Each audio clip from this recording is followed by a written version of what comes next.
Hello, everyone. Hello, hello. I was like, where's my camera? It's right here in my face. Hi. Look, this is what happened. I have moved where I have Zoom and where I have Roll20. I used to have Roll20 up here and then Zoom right here. But I have moved Zoom to here and Roll20 to here so I can get access to my little buttons. But doing so means that sometimes I look up here, but you're here. Hi everybody, how are you? Welcome to episode 9 of City of Light and Shadow, a Fate French Resistance campaign. And I am very happy to see all of you here who are lovely people and watching this RPG with us. It is much appreciated. So, before I introduce our characters, our players, and all of that excitement, I want to give a couple of beginning things to start off. One, hey, it's lovely to see you all, and I'm happy that you're here. This is a campaign about people and the struggles those people have as they are trying to survive as French resistance in occupied Paris in World War II. And it's about difficult choices and internal struggles and who people are and what they are willing to sacrifice and what they're not willing to sacrifice and how they make it through all this stuff. So let's say good, deep character work. And I've got some of the best players in the universe. And I know this because I was reading NASA reports about how good the RPG players are on other planets. And it turns out they're not good. Like, they're not as good as, there's just no evidence that any of them are better than any of our people. So, best players in the universe. So this is a great show. I love it. I'm happy you're here. Thank you for watching. Thank you for watching on YouTube.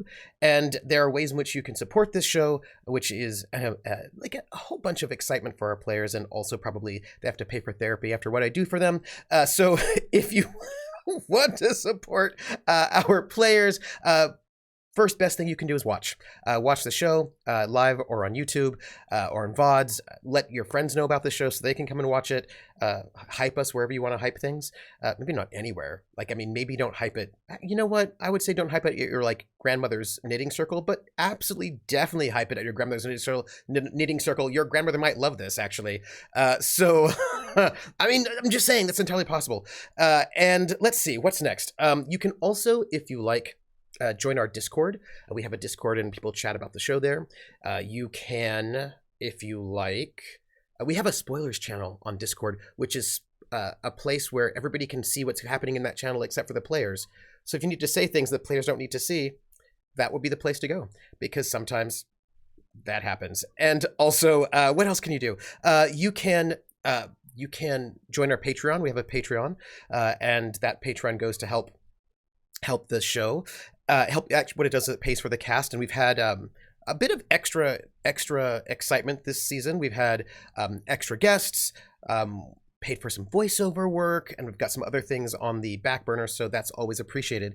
And we have a very special tier, which is our word from our sponsor tier, and that is so our regular basic is like $3. You can do whatever you want, but we have a $200 tier, and that $200 will basically pay for the cast for 1 week.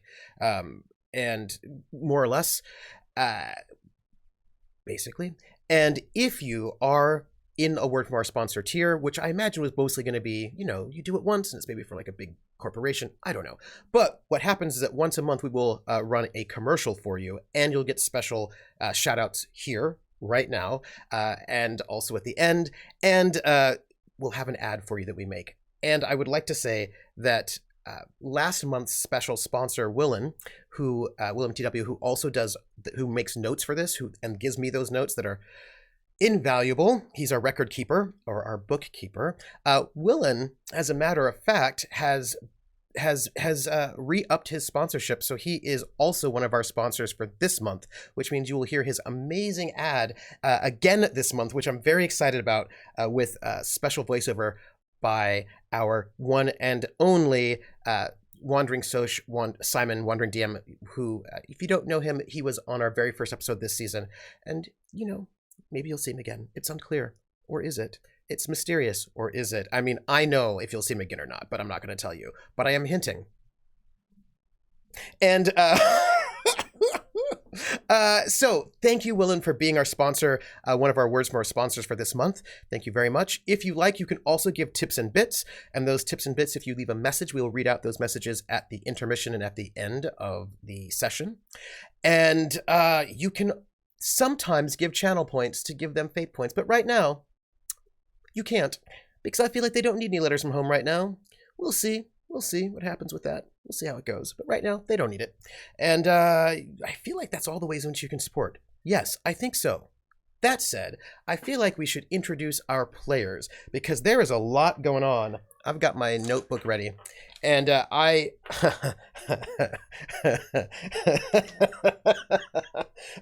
so sorry. That was an evil GM laugh, and I'm so sorry right now. I do not mean it. I did not mean to. Look, this is what I want to tell you.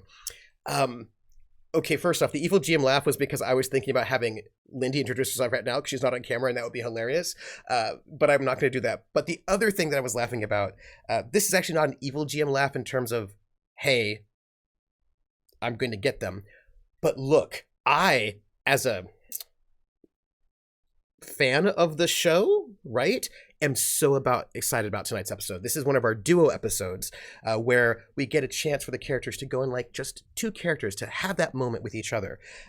Sort of inspired by a really interesting episode of Kolos a couple seasons ago, but also an episode of EastEnders from years and years ago, which was about two of the, like, it was a big, soap opera, big EastEnders. It's a British soap opera, huge cast. And one episode in the 80s it was like a kind of an amazing episode where it was just two characters from the soap opera, Ethel and Dot, who are these really, the old characters. They just sat and talked about World War II. The entire episode was just those two characters remembering what it was like during World War II. And one of the characters was a small child and was sent away from her family to go to the countryside because of the bombing and felt rejected by her family. And the other one was a young woman who was like 18 during the war and was having a good time, a complicated time, and the entire thing was just them talking and relating to each other. And so the idea of having a space for for two of our cast to sort of get to know each other and deal with each other is something that is very exciting to me. But that evil GM laugh was because I'm particularly excited as a fan of Kolos for this duo at this moment in time, at this moment in the show's timeline. These two characters I am particularly excited to see together for a couple of reasons. One, let me put it this way. Some characters, and I'm not going to name who, actually I think all of them, sometimes keep their feelings close to the chest, and sometimes they don't share their feelings with other people. Maybe sometimes people who they should be sharing their feelings with. Some people have very large situations they've not really talked about or processed with each other. Let me just say that perhaps there might be pregnant pauses between some of the people.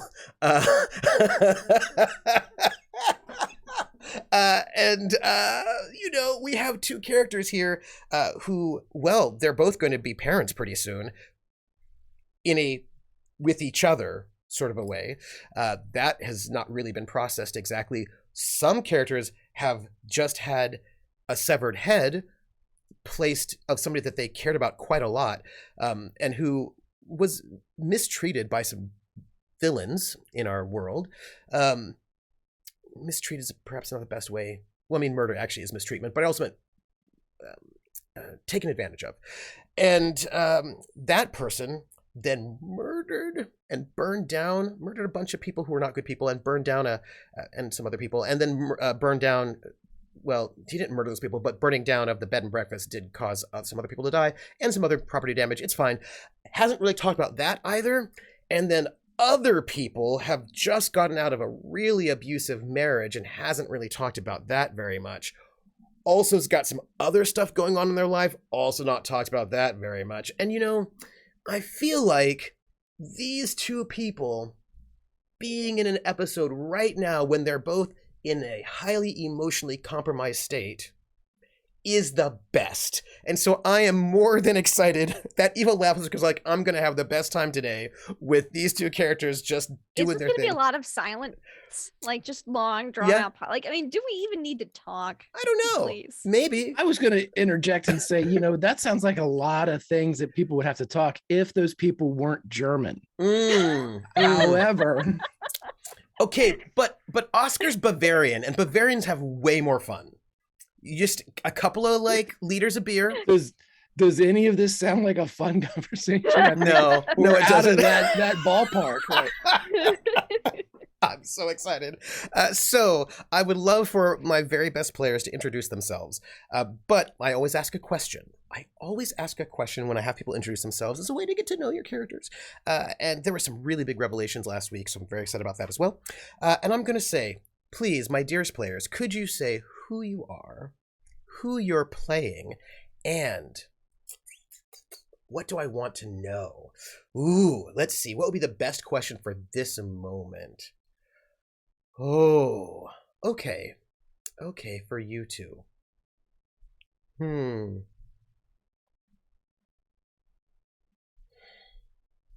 When was... Oh, this is an unfair question. Nice. When was... Valtil asked the loaded question of the week. Oh, yes. When was the last time your character was truly emotionally honest with someone? Who was it? What was the circumstance? Yes! I love Lindy's face! Lindy's face is so good! That face right there was like, what? Yes, and since Lindy gave me the best face, I'm going to start with Greg. Greg, who are you? Who are you playing? And when was the last time your character was truly emotionally honest with somebody, and what was that? What was the circumstance? Hi, Greg. I'm Grimjack21502, playing Oscar Mueller, reformed Gestapo agent. I think it's actually been on in session with Oscar. The last time he was emotionally honest with somebody was his son. Yep, that's right.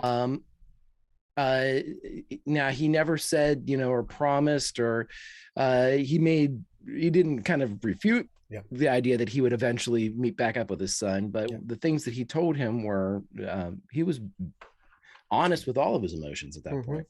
And now if it hadn't been for the arrival of his son, that probably would have been quite some time, probably well before all of this, in the before times, and it most likely would have been with Greta and Mel way in the back. I love that. And your refresh is currently 3 or 2? 2, because I have all the stunts. You know what?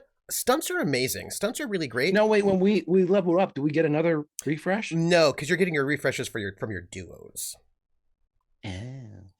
Okay. And also, yes, so that is that. Lindy, who are you? Hi.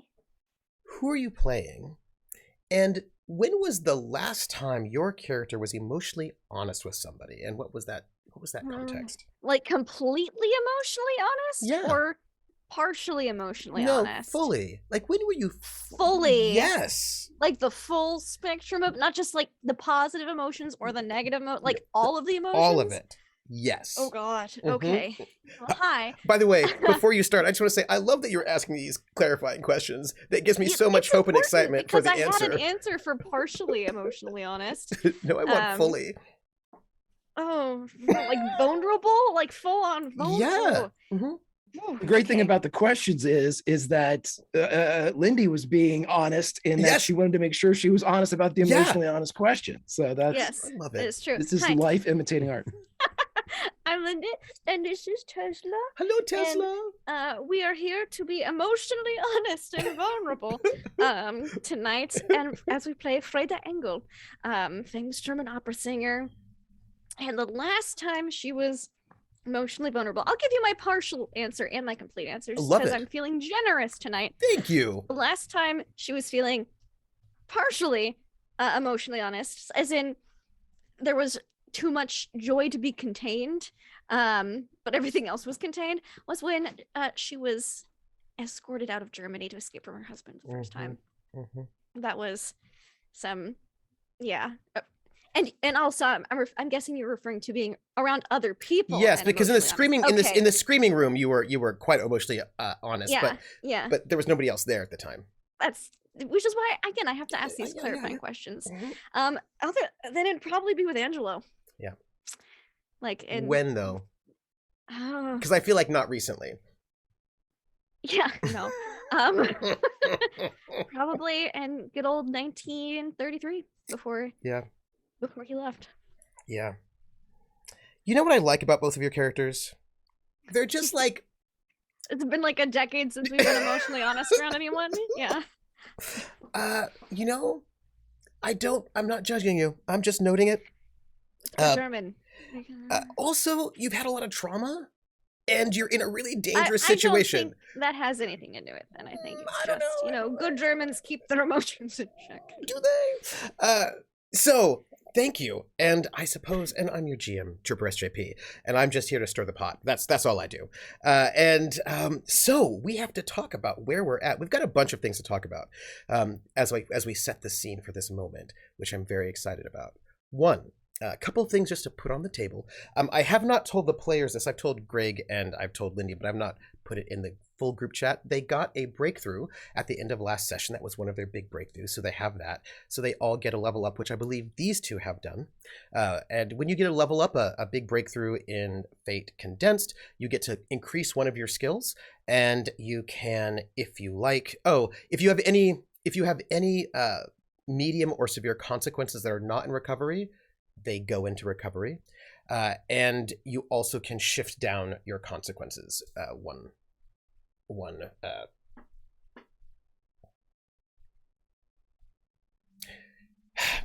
me rephrase this.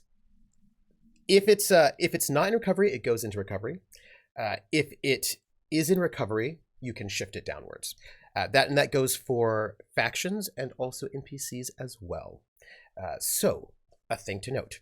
And you can also, I want an emote of three witches stirring a pot, but all three of them are trooper. Yes, but with different color facial hair. That would be what I want. Now I need to write that down. I need 3 witches. Somebody write this down. I need it. All me with facial hair. It sounds like the beginning of like a Rob Zombie song. Yes. Now, you said consequences can go into recovery. I don't have any of those. Yes. Stress, though, still needs to have... doesn't have any effect on stress. No, because at the moment, we have not had a break from the time yet. It will depend on where we pick up, is what I would say. When we sort of actually just walk in. And also a question I'd have to ask you. There's a question I would ask which might impact what happens to your stress as well. But I'll get there. So, right, we're at that moment, and we are at a space where the city's kind of tense. Right, there's tension in the city. Our protagonists have all gone to this sort of garden party, where for ladies only. But the gents arrive to sort of deliver a princess and sort of suck around a little bit. I suppose I should say this too. We have game aspects on the table, hard choices, flashbacks, in the spotlight, all aboard being our impending issue, and then our weekly threat, increasing needs with too many eyes. That means flashbacks are always on the table, and I don't know why these two people who actually knew each other in their early 30s might be worried about flashbacks happening or excited about flashbacks happening, but I'm just noting they certainly could. We sort of left off last time with this party and everybody beginning to sort of leave. At this party, a number of things happened. We had two brothers, one of whom was shot, young men, one probably about 20, one about 17, 18, but looks a bit younger because both of them were sort of underfed. And the younger one, now going by the name of Siegfried, but whose name is Lael, has been rescued and saved in this process, although his brother was not. And this young lad and Oscar and the doctor were all at this party. Now, this party had a lot of things going on in it, including a lot of interesting politics, but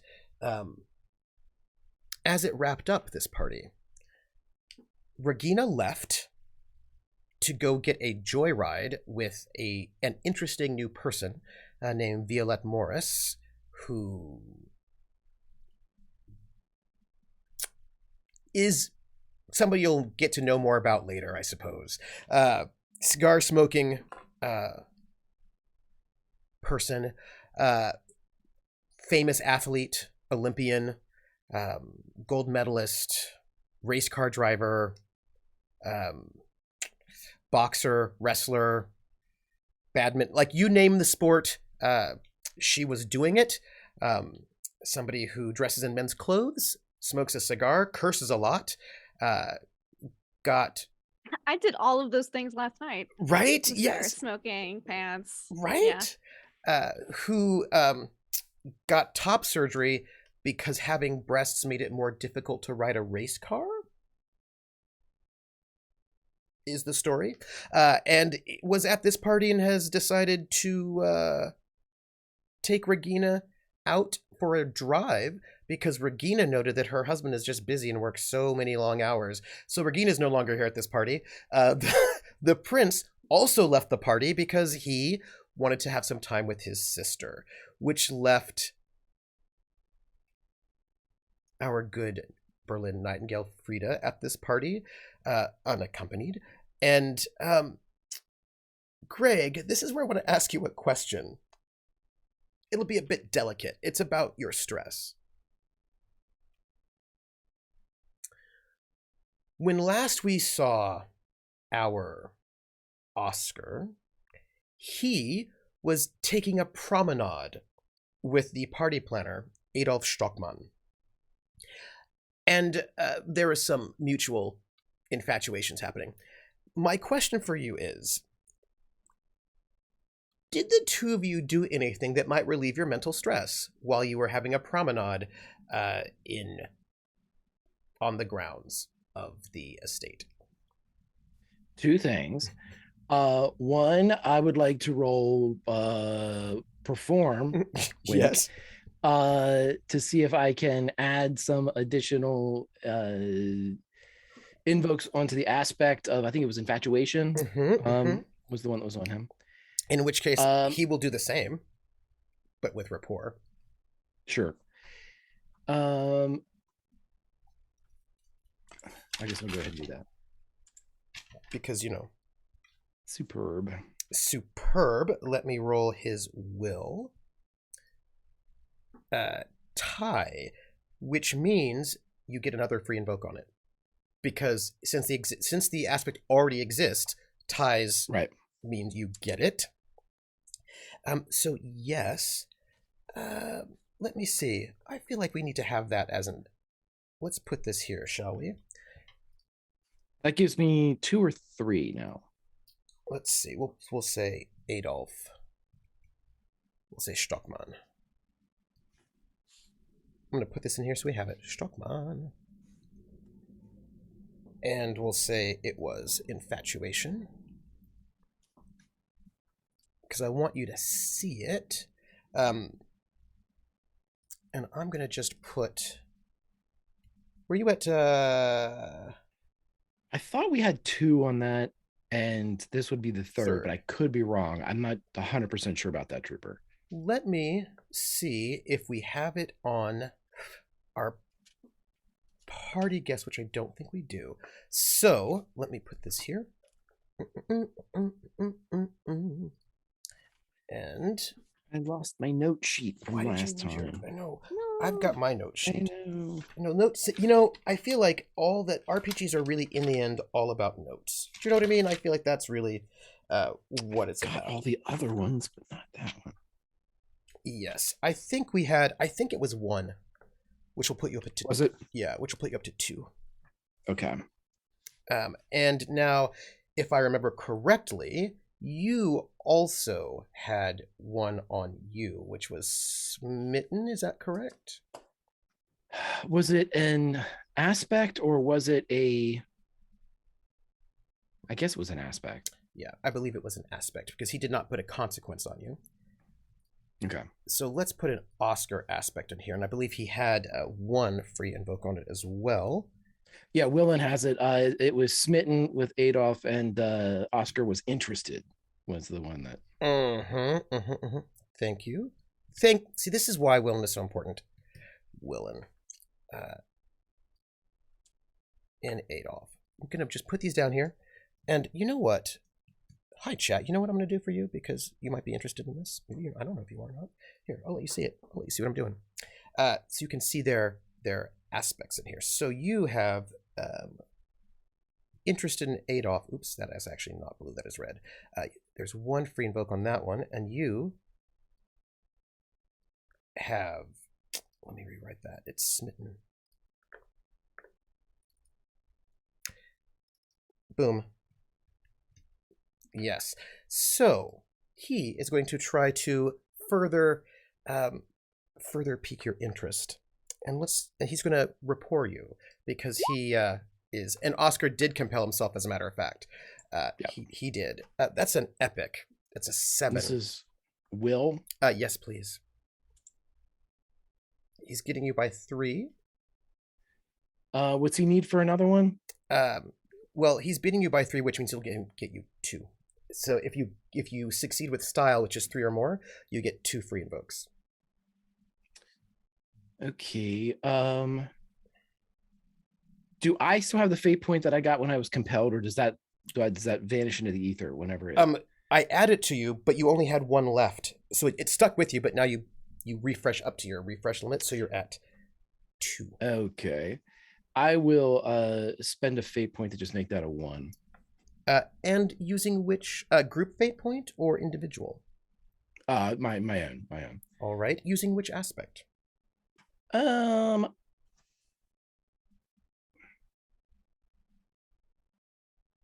gonna say soul of a dancer here because he's not being honest with this man. Oh, I'm so sorry.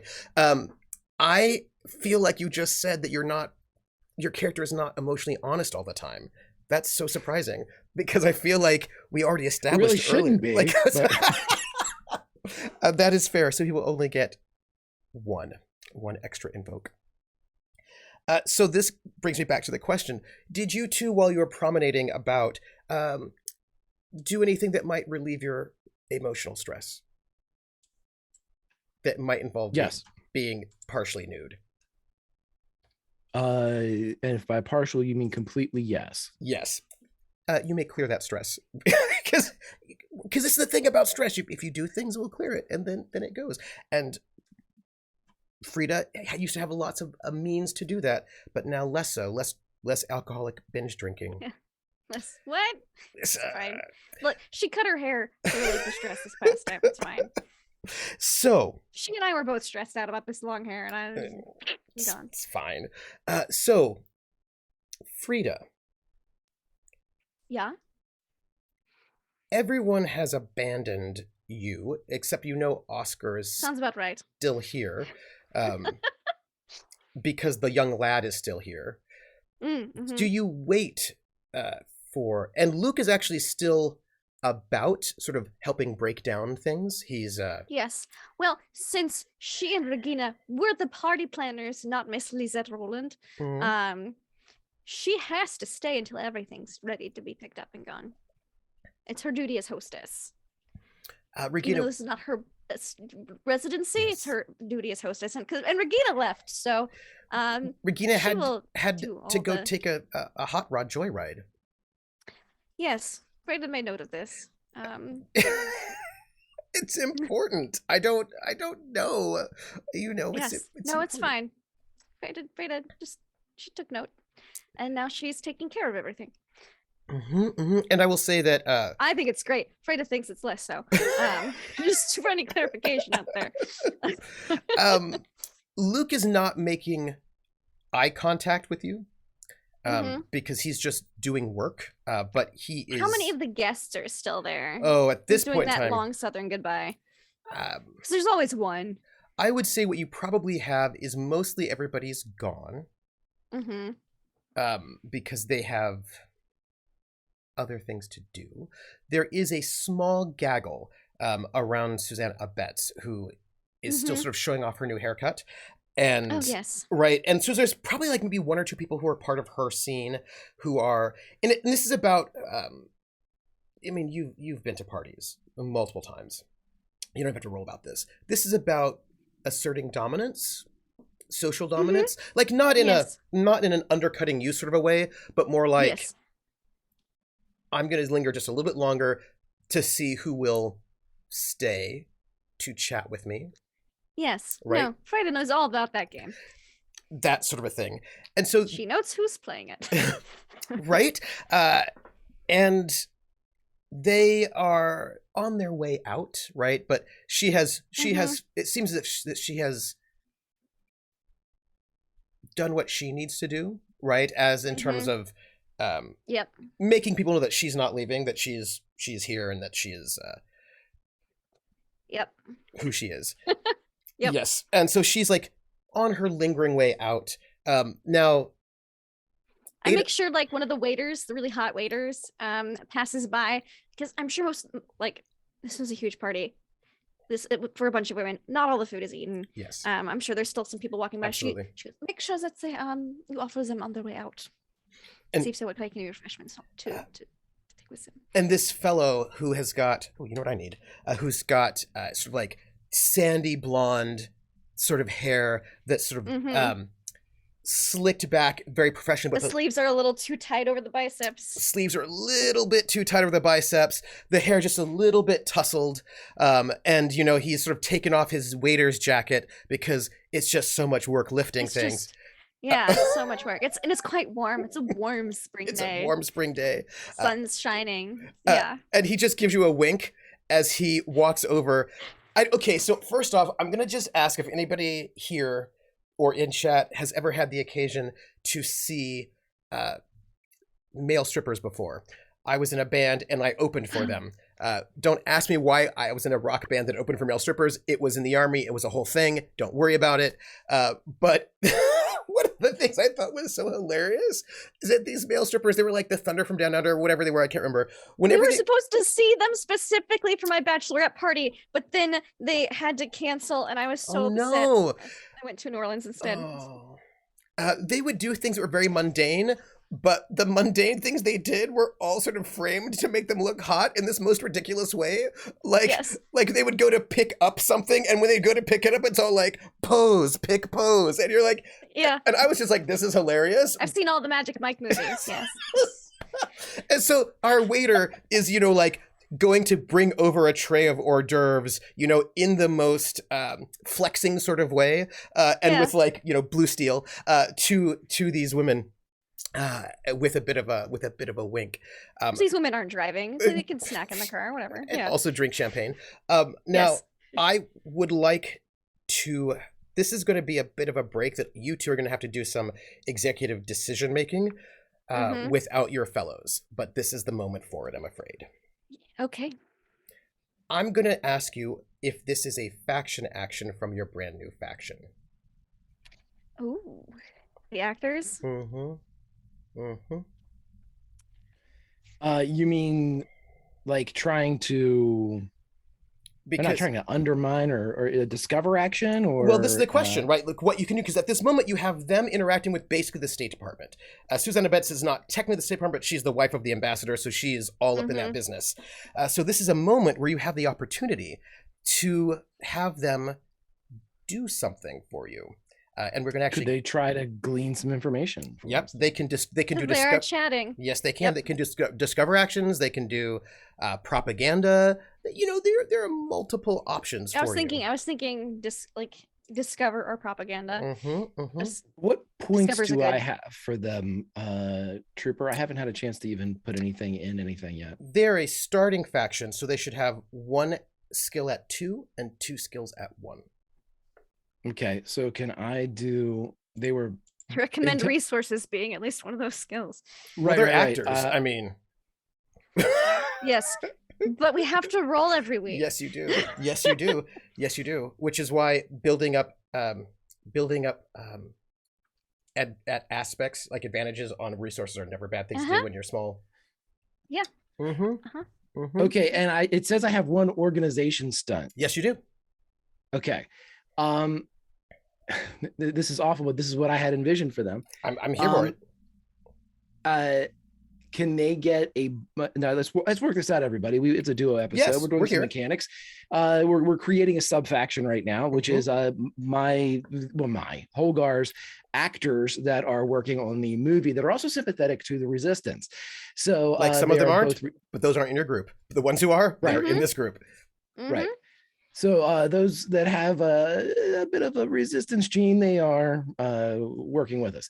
So what I wanted to do was anytime that they are able to use their trade, which whether that be in any form of, if they can act, if they can use their looks to their advantage. Now, again, it has to be a setting with an audience. That's the con. It has to have an audience for them to be able to get this, that they would get a +2 to their role. Or can I say that they could get like a bonus invoke on something, or I'm working that because I know that we don't have many that do that. They give you that bonus invoke, and I always thought that one would be a better way to go with this group, as opposed to having them roll with an advantage at some point. They could create something more for the rest of us, by giving us a bonus invoke. So my question then is, if they do indeed have an audience here at the garden party, could they roll intelligence to glean something from them? And it doesn't necessarily have to be pillow talk, because that's not what it is, but it's something to the effect of, platter talk or something of that nature, where they just, right when my husband's doing this, my husband's doing that, they lean over, hors d'oeuvres, flexing. Okay. So here's how we'd have to think about this. Platter chatter is fantastic. Platter chatter is amazing, and I love it. So this is what I would say about this for your stunt. If you want to do a bonus, so generally speaking, this kind of thing is attached to a skill, right? So, sorry, not a skill. Well, yes, a skill and an action. So for you all, you'd have to think which action, and the actions really, for at this sort of thing, you're thinking about either creating an advantage or a discover action. Those are the two that are most relevant.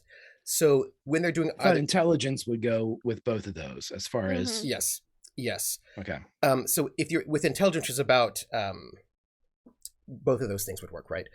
So you would have to decide if you want it to be on discover or creating an advantage. Let's do creating an advantage, and this would give them a bonus invoke, correct? Yes, is that the one that? Yes, but we don't do that, so I want to do that. But try that one. There is an equivalent for discover, and the equivalent for discover. You get to ask an extra question. Yes, you get an ask an extra question, or get a boost. Typically, right? That is correct. Yeah. So basically, normally with discover, if you succeed, you get a question. If you succeed with style, you would get a question and a second question or a boost, one of those two things. And with a creating advantage, if you succeed, you get one free invoke. If you succeed with style, you get an extra free invoke. And so the equivalent for discover action would be the stunt would give you basically that extra question or boost, which means that if you succeed, only straight you get the 2 questions or question and boost. If you succeed with style, you get potentially 3 questions or 1 question, 2 boosts, 2 questions and a boost. So basically it's the there's a discover action equivalent of extra invoke. And you can think gotcha. So you can do either one of those. So Trooper, if I did let me just clarify, if I did the one that gives me a bonus invoke, so if I would normally roll to get 1 invoke, with that stunt, I would get 2. That is correct. Provided I'm using okay. And then if I do a style, I'd get, instead of 2, I get 3 invokes. Yes. I think I want to do that simply because we have so many other things in play that give us the discover action that this is more utilitarian. Perfect. This gives us more of a, I was thinking about that for a couple of weeks and I just never had a chance to ask the question in game. So that's what I think. So they're going to give it a shot, roll intelligence, see if they can get anything done. And now they're trying to create an advantage at this moment through intelligence. What kind of, let's talk about what kind of things, which means they're trying to set, if you're trying to create an advantage, trying to set yourself up or someone else up for success later, or you're trying to alter the world in some kind of a way, right? Things like, setting yourself up for success in some kind of a way or altering the world in some kind of way. So as you're hot waiters are flexing their way over with an hors d'oeuvre tray. Let me ask you, like, because and also I will note this, they've been interacting with these people for quite some time, all day. Mm-hmm. What kind of setting oneself up for success are they aiming for? This is privately among, for Oscar, this is making a name for themselves. They want to, this is the equivalent of rising through the acting ranks, only they're viewing the resistance side of everything the same way. They want to make themselves more and more important. They want top billing in the resistance area. So that's privately what they're doing. Publicly, how they're trying to get this working is the age-old actor mentality. They need benefactors. They need people that are of wealth and power and political influence that will support them, in their endeavors beyond the movie. They will be remembered as the ones from the movie. And so when they go on to do whatever it is they do afterwards, they may very well be able to call on them as patrons or things of that nature. So this is a way for them to kind of endear themselves to the current Parisian political scene. Yeah. I think that is very good. I like it.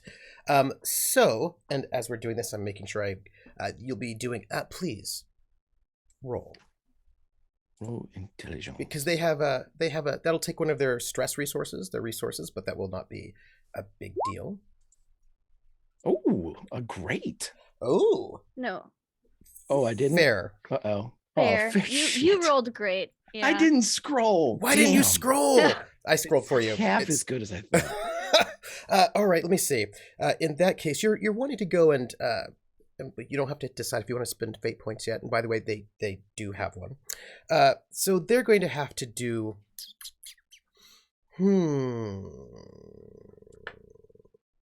Deflection will be what they will be using instead to counter this.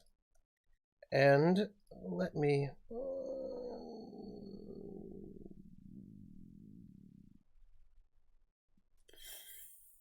Yeah.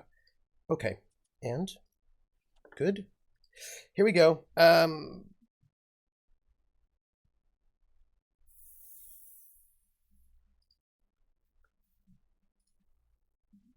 Average.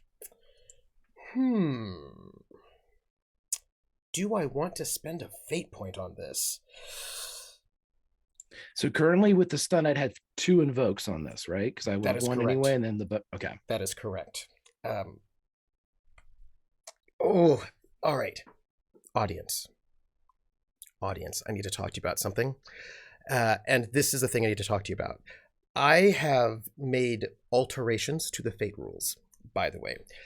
And one of the alterations that I have made is that by the rules, because the players get more fate points than you do as a GM. As a GM, you get 1 fate point for every player at the table at that session, which means for this session, I have 2. And as per the rules normally, at the end of every scene, the GM refreshes their fate points back up to full. So if I use 1 fate point at the end of this scene, I will bring it back up to full. I, however, have changed that rule a little bit, wherein I do not get to refresh my fate points until after I've depleted them completely. So if I use this fate point now, I will not be able to refresh until after I get rid of all of them, and then the next scene. For the next scene after that, I can refresh back up. So I refresh slower because I am doing that. So the question is, I only have 2, and there's going to be drama happening, and do I want to use it? Because also, we're going to be doing faction actions now, right about now, and I might want them for other things. And so I will not spend one of my only 2 fate points for that. So yes, I will say you have on you at this moment, they succeed. And we will give them, the players, because I'm just telling you, we're doing faction actions now. The players, and we'll call this at your service. And they have 2 free invokes rather than just 1, even though they only succeeded by 1. And let me put that in there like so. Oops. So this represents good connections, good reputation, things that you can use to get yourself out of trouble in different ways, or to set up other sorts of actions like propaganda, that sort of thing. So Millie's like, I thought you were planning on changing that. Well, I've not changed it yet, because at the moment I still like it. It's a slower burn, but I kind of like do a lot of slow burn stuff here. So, yes. And these people, I think that they are very handsome, and somebody drops a line that they're working on this film or that they're an actor, and the State Department sort of notes that there's Susanna Betts notes that there are some very handsome and very helpful young men who seem to be, very handsome, but quite competent and useful, and maybe people that, after all, maybe they might want to hire them for some of their own parties, or and as these young men help these women to their cars that they're being driven by, they head off, which leaves you all here at this space. Freida,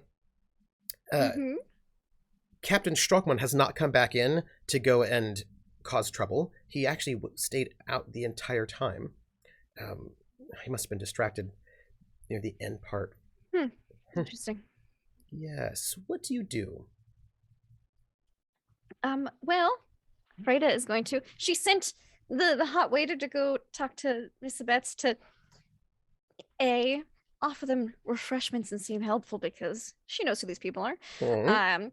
B, it's one of those things like when you're doing along saying goodbye, it's like, oh, we should like hors d'oeuvres for the road. It's another like, you should leave, but with all the niceties. Yes. So Yes. she's like, that's handled. I think she's just gonna kind of do her party planner thing that she's done for the past decade practically, and oversee the cleanup, the takedown. She's gonna have the leftovers boxed up so that the staff can take them home.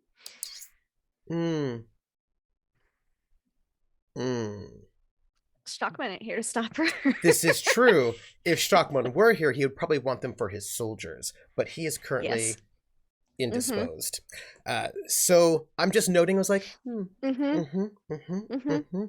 course, there's like, she leaves something Yeah. for the soldiers who have been, especially because, General Schlupnagel had extra soldiers here. So she leaves some, but I imagine there's a lot of leftovers from this party. So she makes sure that all the staff who have worked here today get to take a box home. And that the young lad gets to fix up himself another plate. Would you Yes. like to roll to create an advantage? Sure. I feel like this is probably resources. Okay. Sure. Yes. Yes. I feel like this is a resource. Why not? Let's roll I mean, resources. theoretically, it could be rapport, but either one of those two, I think. Because what this is being thoughtful and conscientious and sort of leading food out for people, you could do either one of those two things. But this is clearly about sort of building a reputation for yourself as somebody who I think it's more of a rapport thing in her mind. Yeah. I mean, a rapport / empathy thing, like, Yeah. because she knows what these people are living like. So I'll roll rapport, because I think that's what she's going for more. And this is not particularly challenging because all the food is here. So this is only a fair challenge. Well, I rolled a good. Yes, you rolled a good. That's a 3. So that is an advantage that I'm going to put on this table for you. And that advantage is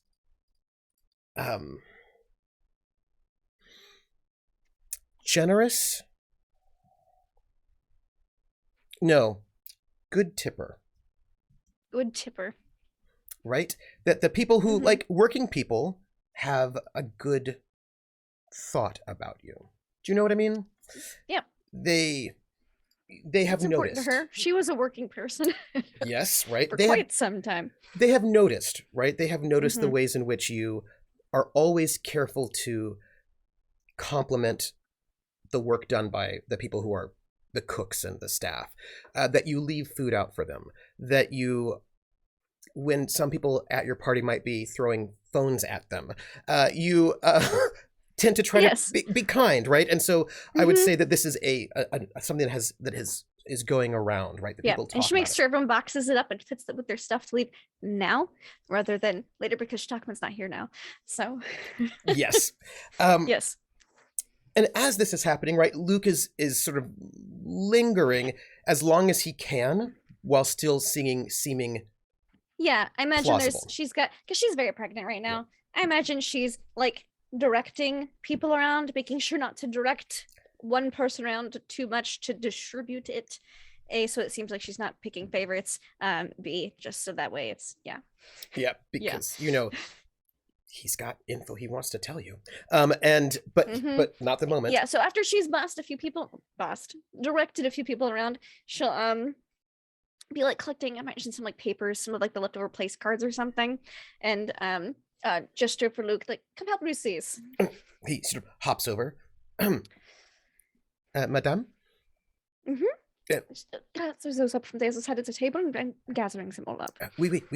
And he sort of gathers things up, and he's got, he's got like, you can, it's a funny thing, in the corner he's got his jacket for the flower shop sort of hung in a place that is conspicuous that you could see that, oh, look, he's part of a floral sort of situation, right, as he's sort of gathering things up. Like, helping gather like the place settings in the middle and blah, blah, all that stuff, Now, Oscar, Adolf, Adi, he says, you can call me Adi. It's what my friends call me. I should probably go and get the lady of the house and make sure she's escorted back to her quarters. Do you... you know where to find me. And I actually know where to find you. Would you like to have... It's Wednesday. You're very busy. I know your film. Look, I have some friends and we all play cards. Have some beers. If you want, I can invite you to be the force of a card game. We play sheep's head and drink beers. We get some... one of our friends is in supply, and he's able to bring in some good Klosterbräu. It's a very good Bavarian beer. I'm sure you know it, and we bring it in, and if you like, I thought you might enjoy hanging out with the boys sometime. I would very much, but please send me the time, and if I can make it, I surely will. But it is the end of this movie. We are in the final weeks, and the fear, of course, demand results. Listen, no, nothing. Look, we should have dinner together. You are looking quite thin, and I want to fatten you up a bit. It's a bit. People have mentioned a bit that you've lost so much weight since the last time you were at the party. I noticed you then what you were.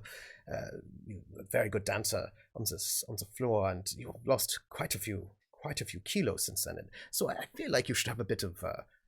He stops him by clapping him on the shoulder and like squeezing his upper bicep.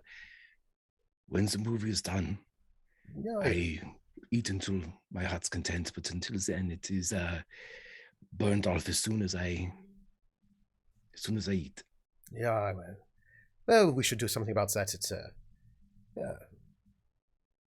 difficult time. So perhaps this weekend or sometime we could have some. And again, Oscar really has no intention of talking to this person unless he needs to, but he is going to say with a bit of honesty to it, actually, I'm sure that you have someone by the phone here to take messages as if I were to send you.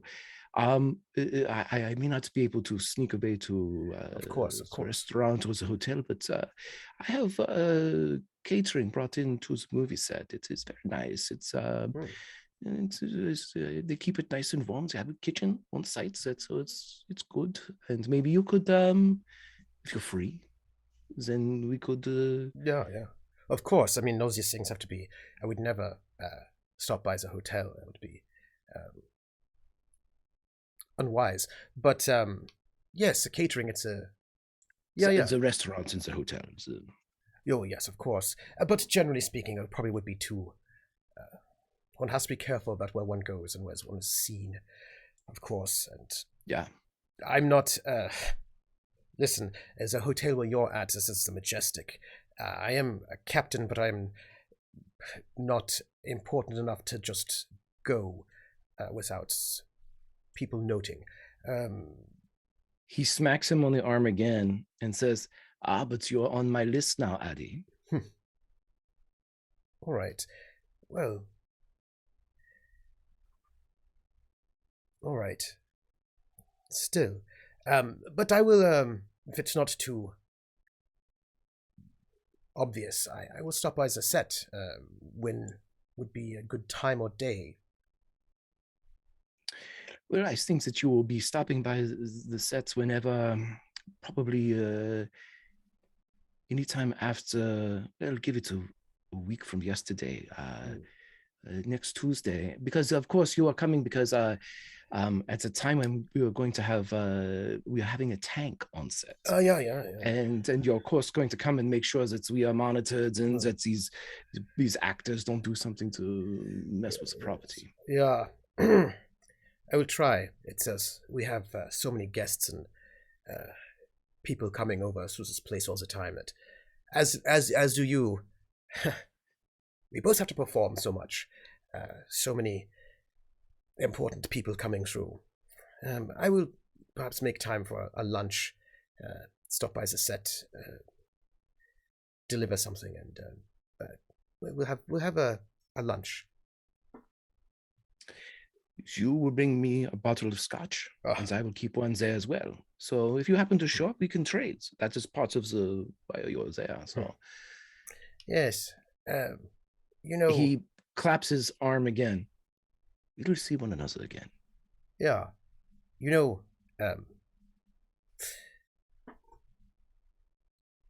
from Munich, yes? Yeah. Munich's a big city. Sort of, I mean, the things you could see there and the things you could do. I remember, I'm not from Munich. I'm actually from a smaller town, Eichach. It's not so far, but it's very small. Everybody's looking at you there, And I remember going as a young man to Munich and going to the cabarets and just, meeting up with my friends in the brown shirts, and we thought about what it was like for the average farmer in this place where it's everything about money and aristocracy and wealth, and that we could have a better future, where the worker, the farmer, the factory worker could rise and take what is owed to them away from those that are just leeching off the hard work of those who labor. And those were beautiful days back then. Did you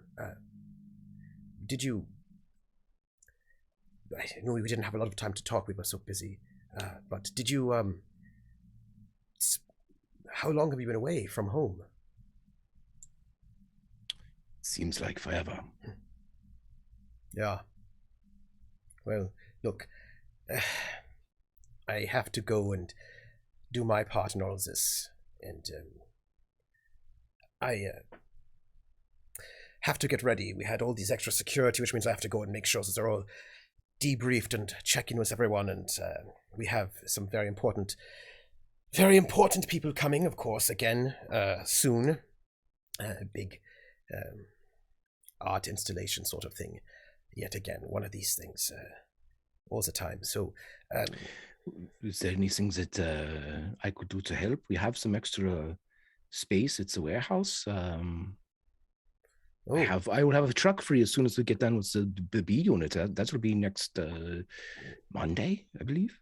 Oh, well, normally we get we have the Rosenberg group bring over all the art that needs to be sort of brought in so that people can look to see what they like and don't like. But I don't think so. The last time we had one of these meetings, there was a young woman who was sort of an art historian. She was very good. I can't remember. She was some sort of local. Anyway, funny. Her name was the same name as your wife, Regina. He sort of sits there thinking, like we're trying to remember this Regina, who's an art historian, that was at one of his parties some time ago. Trying to connect some dots. Would Oscar know about this? Because I believe you're talking about the woman that was. Didn't she work at the? No, you know very well that Regina, your Regina, is an art historian. Oh, is this my Regina? Oh, yes, it is your Regina, but under a different alias. Because she was at a party before you were assigned here, where she was being impressive. And it was over a year ago, and he's trying to remember who that was because she made the party better. Didn't say. If this is who I'm thinking of, when I first got here to acquire certain things for the movie, they told me that there of a similar woman that she was moved south, I believe. Oh, I see. I'm not sure if we are talking of the same one, but it seems familiar enough. Well, that's a shame because she was very good. Also, listen, she was. She knew how to deal with German officers well, such as we have some other people. But I mean, Goering was here last time, and he's going to be coming again soon to get more art, and so we have to prepare everything, as you always have to do, unfortunately. So it would have been a shame if you know anyone, German preferably, who's good with this. That would be. Let me know. You know. People in the art world,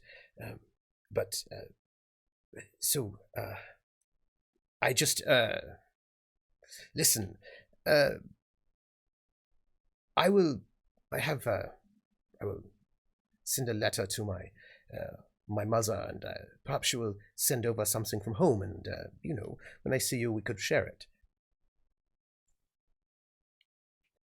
As I said, it's been quite some time since I've been home. Unfortunately, we both have to go back. This party is over, which means I have to do my job, which is spending a lot of time with the aristocracy. It's too bad all of them weren't beheaded, in the revolution. All those people who, Oh, yeah. And he goes to clap your shoulder, and he does, but he kind of just lets it linger there, and he just kind of squeezes, and he gives you a bit of a wink. He goes, so, what do you say? You're a film person? Places or curtain, they say. So, curtain, we have to go and do our performance. As he says that, Curtin, always aware of his situation and making sure knowing that this guy is also aware that they're not being watched. He would dip down, lean forward, and into the move, almost like he's brushing past him to go a different direction. He would brush, but linger the full body contact against him, and he would whisper into his ear with enough heat as to say, "We say from the top." And he just sort of you can just hear him intake of breath, and sort of straighten up his uniform because it was a little tousled, and say, so, Captain, I assume I think you have your friends in the bunkhouse. I'll go into the main. I'll go to the guardhouse and make sure also that everyone is on. I will collect my people, and we will see each other soon. Yep. You have the exchange for here if you want to call, and just so you know that the main house line is usually going to be picked up by me. No one else will usually pick it up most of the time, and it's of course yes. Well, I'm going to go. So servos and take and he just sort of goes to leave and then gives you a wink and then goes heading off towards the guardhouse out front to just make sure to see what's happening with all of these extra soldiers who are there. Sure. And as Oscar leaves, Oscar does not look back, but he knows that if there is a glance that does look back his way, he knows how to walk like the waiters inside as well. Oh yeah. And so despite maybe losing a bit of the shapeliness of his buttocks, a good clench upon strides might add to nape in the neck a bit. Oh, and good old Adolf is like, I hate the rich. I like his butt. And is he gets himself together, and straightens his everything up, and as he sort of strides over after a bit of a look towards the guards, you might hear him say, huh, there were some good-looking women at the party today, eh, boys? As he sort of heads up towards the guard shack to sort of check on things. So where do you head, Oscar? Main house to find whoever's left. Mm-hmm. There is really about a couple of the waiters, about two or three. Some of them actually started leaving. You've got Luke is still there, and you've got maybe two more waiters. There is Freida. There's not Regina.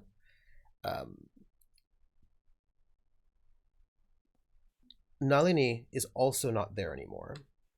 So it's mostly just super empty. Lisette is there. She's sort of talking to the permanent staff, sort of getting them, or at least trying to influence them as best as possible. And more like, come on, work with me. We all have to kind of get this stuff taken care of. Like, just like, don't bust my chops right now. More or less is where she's at, trying to get them to be reasonable as they're trying to sort of shut this thing down. I assume that our people, we're probably finishing up like the temporary stuff that's being moved out and tables and stuff. When he would enter, Oscar would tell one of the players, "You are done. Please help the rest of them get the house in order. And then you are free for the day until, of course, rehearsals tonight." And he nods and he goes, "Oui." And, heads off. Because I think this is a huge estate. And the party kind of sprawled a little bit. Because there's both inside the house and also the whole garden set outside. So actually, there's actually quite a bit to break down. And anything that's not broken down, probably Lisette will have to do because of the dynamics of this household. So, which is why Freida's still there, making sure everything's getting broken down. And as they sort of go and linger, you see Freida there, making sure that people are taken care of. Directing people. And you also see, out of the corner of your eye, out back, Siegfried just getting a little bit more food. He's sort of like, oh no, Freida got him a second huge plate full of food. Because he was like, that was one of her things she was doing when you're asked. She's like, she's made sure everyone gets food and he gets extra food. Yeah, because he was like, I will just, because he ate all the food that you gave him. And she would have totally been like, and put some in your pockets for later. And yeah, because all the food you'd given him, he'd eaten it. Yes. And he's got another plate of food, and she's made sure he's filled his pockets. He's eaten. He's good. She probably sat him down in a chair. Yeah. It's like the one chair in the area that's still there. Yeah. Oscar would saddle up beside Freida. So, is it time? Is everything all right? Everything is as fine as can be after an event like this. How are you? I'm fine. You can tell that he would like to ask more about whether or not you're tired or have you been, but he doesn't. I think we are pretty much ready to go. I'll ask if Miss Lizette requires anything else of me before.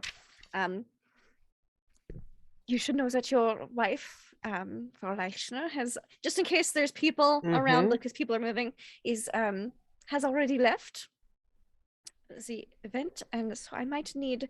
I'd be greatly appreciative if you could escort me back to my place. Yes, of course. Seeing as how we reside in the same hotel. Yes, I'm going to drive. I've been stuffed up here. They can follow if they wish, but we are driving ourselves. Feel free to. The buffet is mostly cleaned up, but if you need any snacks, there's still a few things left. And it's basically what's been left out for the guards. Like a little spread left for them. And your retinue, of course, is out there. Like your gents, like your soldiers, your retinue, they're not in the building. They're out somewhere, probably having a good time with other soldiers, right? Because they're here to watch you all, so they're having a good time somewhere else on the grounds. Oscar's going to wait until he's got a bit of an audience, not too many, maybe just a handful of either permanent staff or soldiers as they happen to kind of start matriculating into the area. He is going to go and he is going to take whatever might be offered, some type of hors d'oeuvre or something that might be there.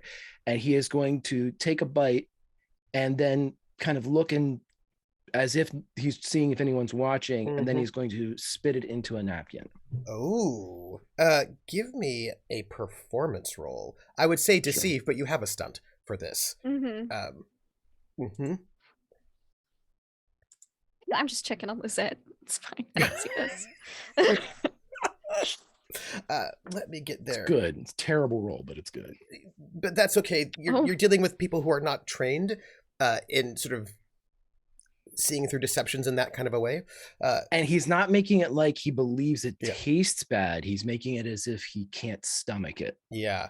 And a couple of people notice this. Like he's so sick. Oh. Well, you don't know how they'll interpret that. And what I will say is there's they notice it, and you notice one of the guards not near you, but coming to some of the other food, especially the food that's been outside, and sort of looks at it to see when I think it's maybe it's gone bad. Like there's a bit of like maybe we don't want to get this food, maybe we don't want to pick it up, right? And so like there's like some kind of question like, is he not doing well, or is maybe this food gone off? Because that sometimes has happened. And so there's like a bit of a you notice that the guards and permanent staff sort of drift away from the packed up food. Leaving that helps us too. Yeah, so that's okay. There's a bit of a there are two different interpretations of what they saw. Some people interpret this as maybe you not being well, and some people interpret it as maybe the food has gone off. As long as there are thoughts about it, it's something they'll remember. So. Yes. Would you like to make a performance roll, please? Another one, sure. Yes, please, because it's a different advantage you're trying to create here. It is epic this time. Oh, I see. Well then, they're going to use all of their ways to sort of see through these things, all of them. It's great, actually. That was a pretty good roll for me, considering these folks. That's still by 3. No, that's fine. Oscar? That's with style? It is with style. Oscar, I'm going to say this about you. I hate to tell you this. People might be talking. No, people talk. Well, I never. People gossip. We'll call this under the weather. Under the weather. People think that actually we're going to put that in quotation marks. We all know that it's fake. Because we all know that's fake. That is a fake thing. Under the weather. Under the weather. It is getting around, and that you have 2 free invokes on that people think that perhaps you are under the weather.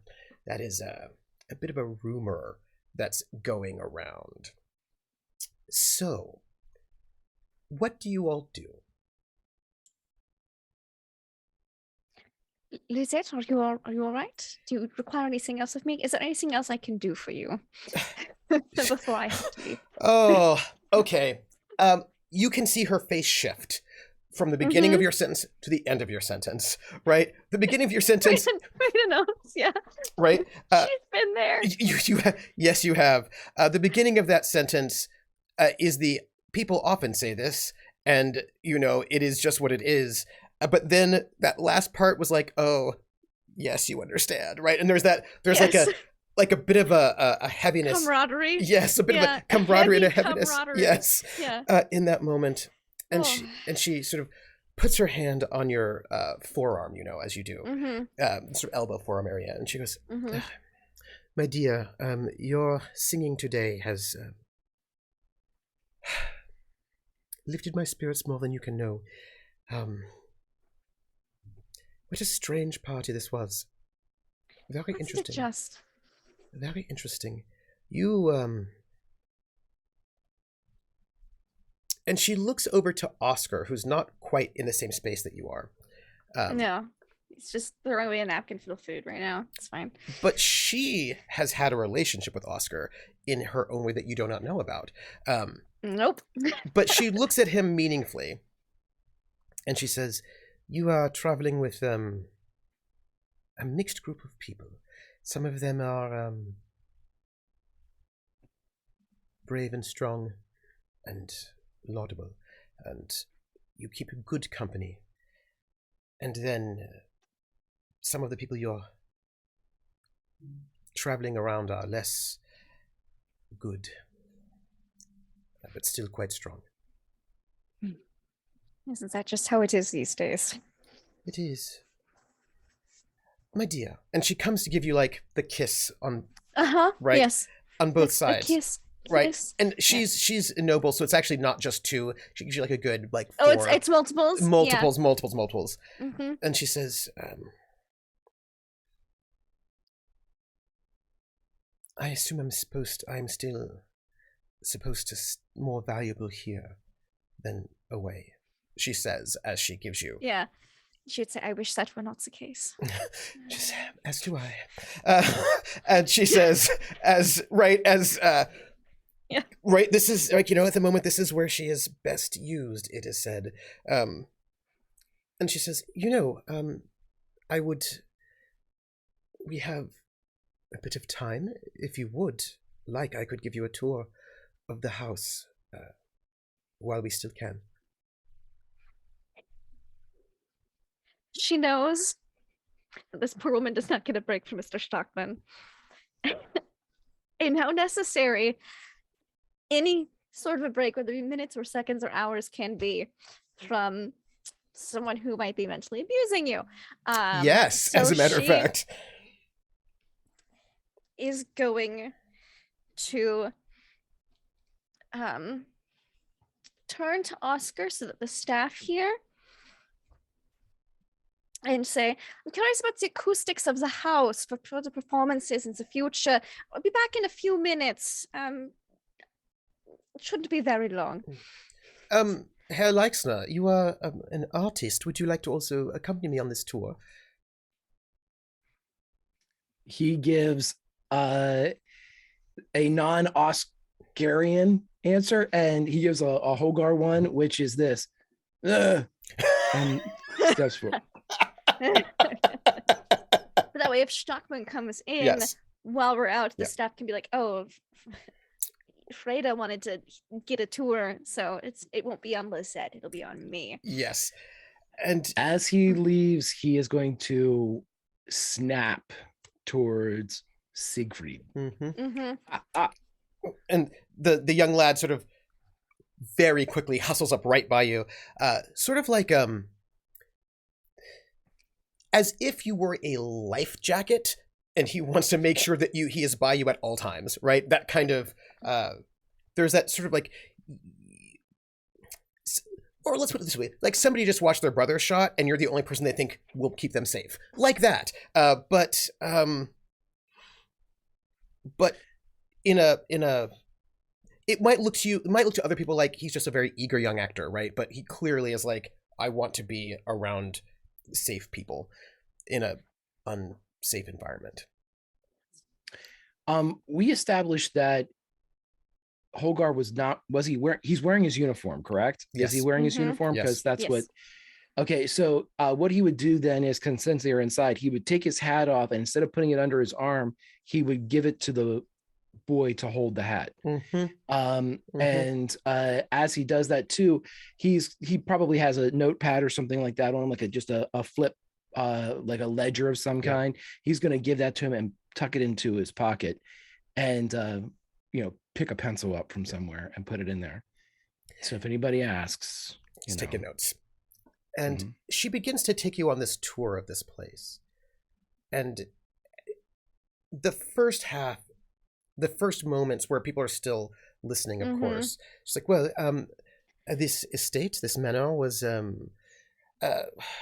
this chateau was first built in the late 1600s.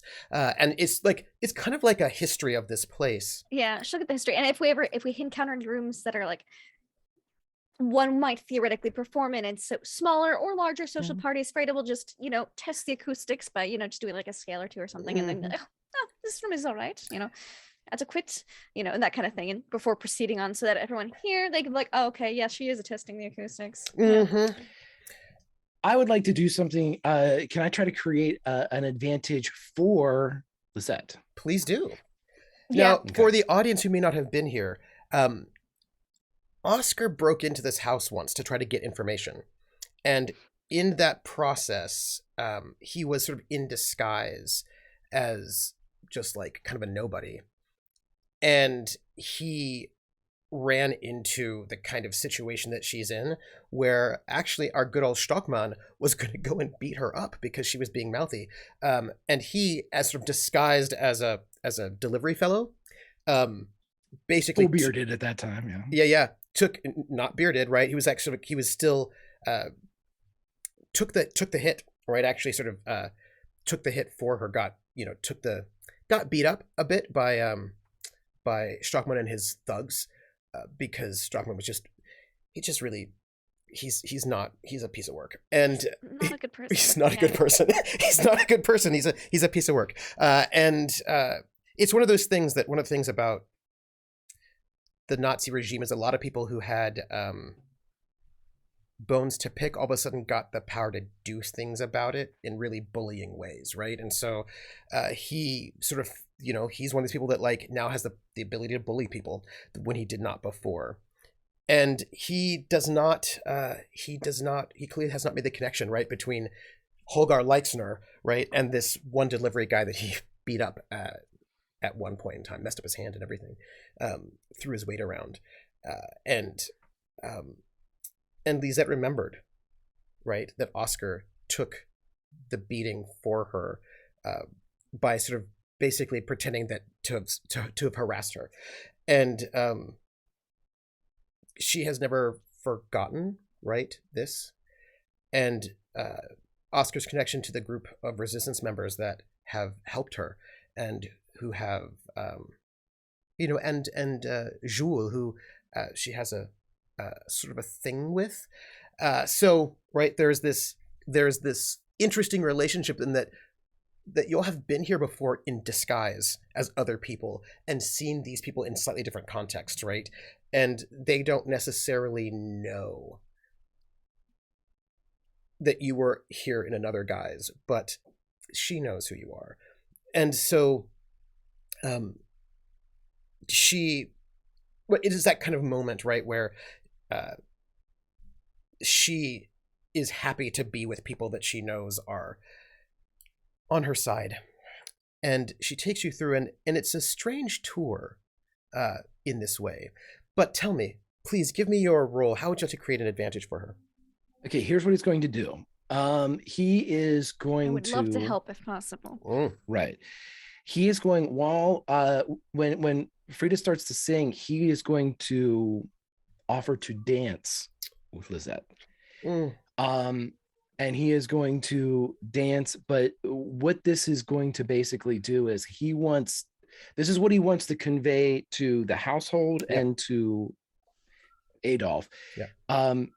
she is the perfect excuse for the two of them to be able to see one another. Ooh, yes. Oh. So if Oscar has Is that a deceive? Hogarth has interest Yeah. in is that one, you better be nice to her because he Yep. might actually really like her. You know, Yep. he might actually, he as a friend, Yeah. she could keep secrets. Mhm. Yeah. You know, Yeah. Yeah. but yeah, so he's going to Mhm. do a little undirty dancing. Oh my goodness. And I would love to assist with this. Yes, I believe this is a deceive as a base, Which- but you can switch over to perform for this one. Absolutely. Uh-huh. Um, And I think you should also, since I'm assisting, can we use my boost has clocked the captain? So let us say that this particular thing happens. This is going to happen in a moment where I think it happens in the grand ballroom, right? You're sort of taking this tour, right? And you're still in the grand ballroom of this chateau. And the captain is now moving through with some people, right? So he's on his way through, so he sees this display. Yeah, and Freida is like moving around the room trying to find out where the best spot would be to sing from if she were to perform here in the future, because she did an outside performance last time. This is to test the inside acoustics. I will also further stipulate that one of your actor waiters, is in the corner, lounging in that kind of how do I put this? Paint me like one of your French boys. Yes, but also the vibe you get is, if you were to walk in on the scene as Strockmann and some of his people are, it looks like, oh, these are artistic types, right? Like, here's a group of artistic types who are doing what artistic types do. Do you know what I mean? Like you know doing what I mean? Their thing. Yeah, like there's like, oh, he's probably an actor who's like sitting and relaxing and like watching this. There's a kind of like it's that kind of a the two waiters you have. What they do is they turn this into how performers are backstage, right? Like they're the way that they are holding themselves gives you that sense of, when you're backstage and all the artists are like sort of chatting and they're doing their thing and it's kind of like that relaxed business thing where these are professionals, you know what you do, but you're in your space. It becomes your space in that kind of way of camaraderie that feels very comfortable and also not at all suspicious, right? Because this is a society of its own. Yes, it's a society of its own. The Absolutely. backstage is a beautiful place with. Yep. It's akin to Woodstock. Yes. Or those beautiful 3 days. Yes, absolutely. And so, first off, we'll get a +1 from the help. And by the help, I actually mean Freida, not the maid staff, most of whom are not helpful for so many reasons. And let me roll here for this one. And this is against his empathy is actually superb. Ooh, I only rolled a good, but a terrible roll. Yeah, and we're using my boost has clocked the captain because I see what this is about. That's an 8. Versus his 3. That would be correct. Oh, I don't like that at all. I'm going to... I'm going to have to re-roll. I'm going to have to spend... You don't have to do that. I do have to do that. I'm going to spend one of my fate points for a re-roll. I don't think so. You don't have to. No, I do. I do have to, because that's a double right there. And that's happens sometimes. Does it? Trooper. Does it? It does. Yeah. We will see how that goes. We're gonna see how that goes. I mean, you could roll worse. And I think I don't think so. So I think I will invoke his aspect. By the way, his trouble aspect is he's a man-eater. That's his that's his trouble aspect. And I will be using I do not think that that's the best aspect. But I will use his aspect. Ooh. You know what?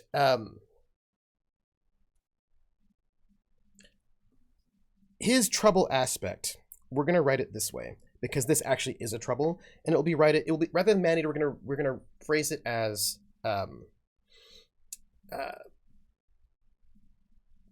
because I want to get in that both he's queer and also a huge misogynist in that aspect, because he's a huge misogynist.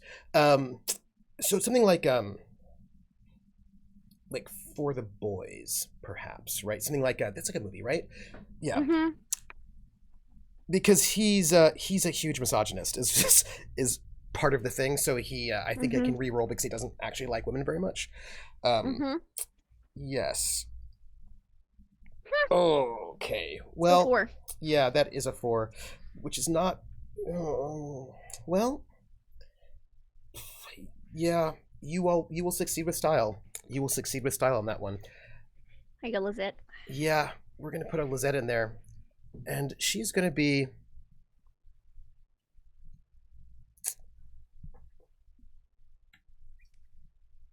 Can I name it? Yes, you can. I would like it to be called Count on Me. Ooh. Yeah. Yes, indeed. Yes, indeed. And that is with style. So that is 2 free invokes on that one. Absolutely. And he watches you all dance and you sing, and these sort of waiters sort of lounging a little bit in the background. And he's going to take a discover action on Oscar as he watches this. He's going to be using his empathy because he's trying to suss out something about this situation. Fantastic is what he gets. Deceive/perform. Is that what I do? Yep. Because I assume you do not want her to know things about you. Wow! That is the worst possible roll I could have. I would re-roll that. I'll be re-rolling that. You can't roll. Yeah. Using your last fate point under what aspect? Oh, the show must go on. Absolutely. Absolutely. Oh. Well, everybody has a little hitch in their giddy up at one point, so he quickly corrects. Okay. So here's the thing: we need to have a quick discussion about whether or not to use my last fate point here. You know what? I will actually use interested in Adolf, because I've got 2 free invokes on that, and I will use one of them to bring him up to an 8, because he is you have Oscar. interested in you. As he's, I mean, peering. we can play this game all day. I will. I want to know if you will. There's some chicken going on. I have smitten. You do.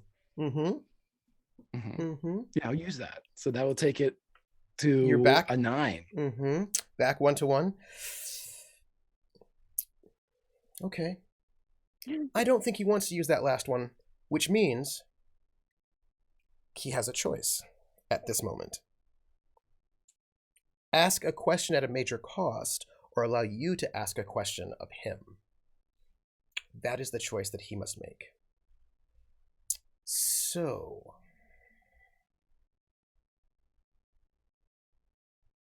he will let you ask a question of him. That would be a question you could get from empathy. From empathy. Okay. If Holgar proposes this ruse of having interest in the Countess, will he acquiesce and treat her fairly? Not kindly, but fairly. The answer to that is related to the question that he would have asked you had he been successful. It depends on what kind of interest you have in the Countess. If you have interest in her in a platonic way, then yes. If in a romantic way, then no. His interest is, yes, as a friendly platonic relationship, but also so the rest of society thinks, Holgar likes the Countess, and that provides cover. And that's how he would frame it. Yes. This is our cover. In that case, absolutely. He was trying to figure out how you felt about her. But in exchange for this, he wants the Countess to be treated fairly. Does not have to be kind. Yes. He doesn't have, but he cannot be cruel. Yes. He has to be fair. Yes. Indifferent. Yes. Neutral. Yes. Switzerland. Yes. And that is the case, right? He's trying to check it out. and he's not able to sort of suss that there's anything that he needs to get jealous about and therefore treat her worse. And basically, right? And he picks up, right, that, oh, I see. And I see what you're doing here. I see what you're doing here. And he sort of just nods and continues with his retinue around, right, doing their rounds as he sort of... I look oblivious, like I'm just testing. Just singing. As she takes you in through the rest of this tour.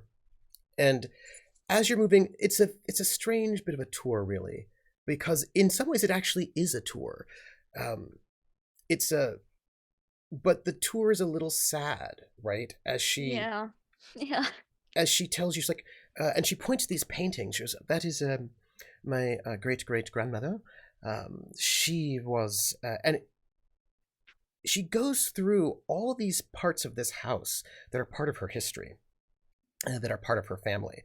And she speaks, this is my brother. He was injured in the First World War.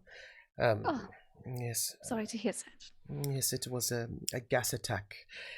His face never was the same. And this is me when I was younger. I did tennis. And she's taking me through this place that is clearly a place that doesn't get to be hers anymore. Mm-hmm. And she's recounting these elements that still do make it part of her history. Mm-hmm. And it's a kind of an odd thing, right? Like, here's the bedroom that I used to sleep in. Right? Like, this is like my father's, my parents, the master bedroom, where you can tell that Strockmann is now clearly living in that place. Because his uniform jacket is against the chair. Yeah. And it is a very odd sort of tour in that way. And she says, come, this is you might find this interesting. And she takes you into the master bedroom where Strockmann sleeps. And she's, we'll have to be very quick, but this is my parents would stay. And if you'll notice here, this the woodwork here is actually quite old. What is very interesting about manors of this age is that there are a lot of small details that are quite interesting. For example, this was brought, this was actually brought from, this work here was gold from North Africa. And she kind of just like touches a part of the wall. And she makes this like a secret door. Yep. Yes. And she makes this like she makes a turn with one of the sconces, and she pushes, and there is a secret door in this room. And then she just shuts it, returns it, and because the thing is, why do you have secret passageways, and who has them? Rich people who don't want their servants being seen when they are moving up, like this. Yes. A lot of secret passages. Freida, as she's talking about how this specific piece of art or this wood trim is imported from Africa.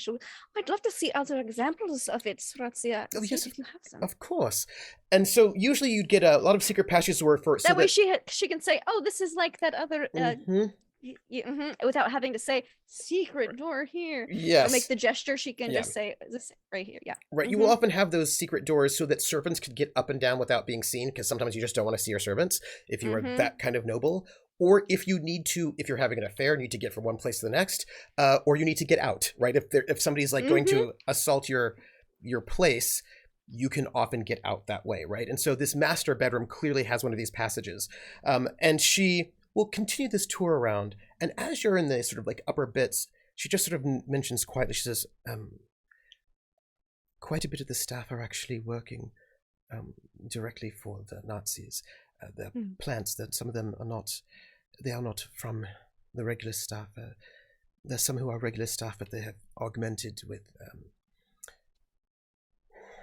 spies.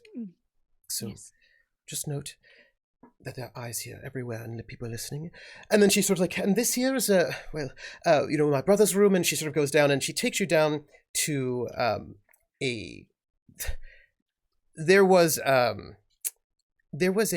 library where Regina and her ex had sex, and there is the other side of that secret passageway in that library. They did not know about it, and she kind of points out this.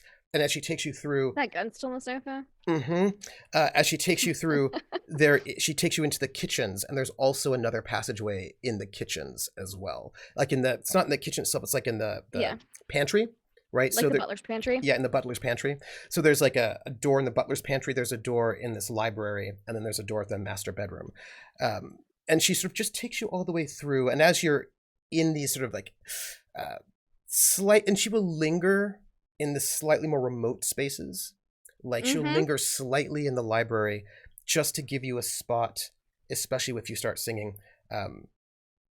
And she'll note, she's, oh, the acoustics are here in this library quite good for, say, a string quartet. Freida will provide sound cover whenever prompted for Lisette to say anything she needs to say by doing some scales or a small snippet of a song. But what she does is that she waits to see if you want to ask her anything. Do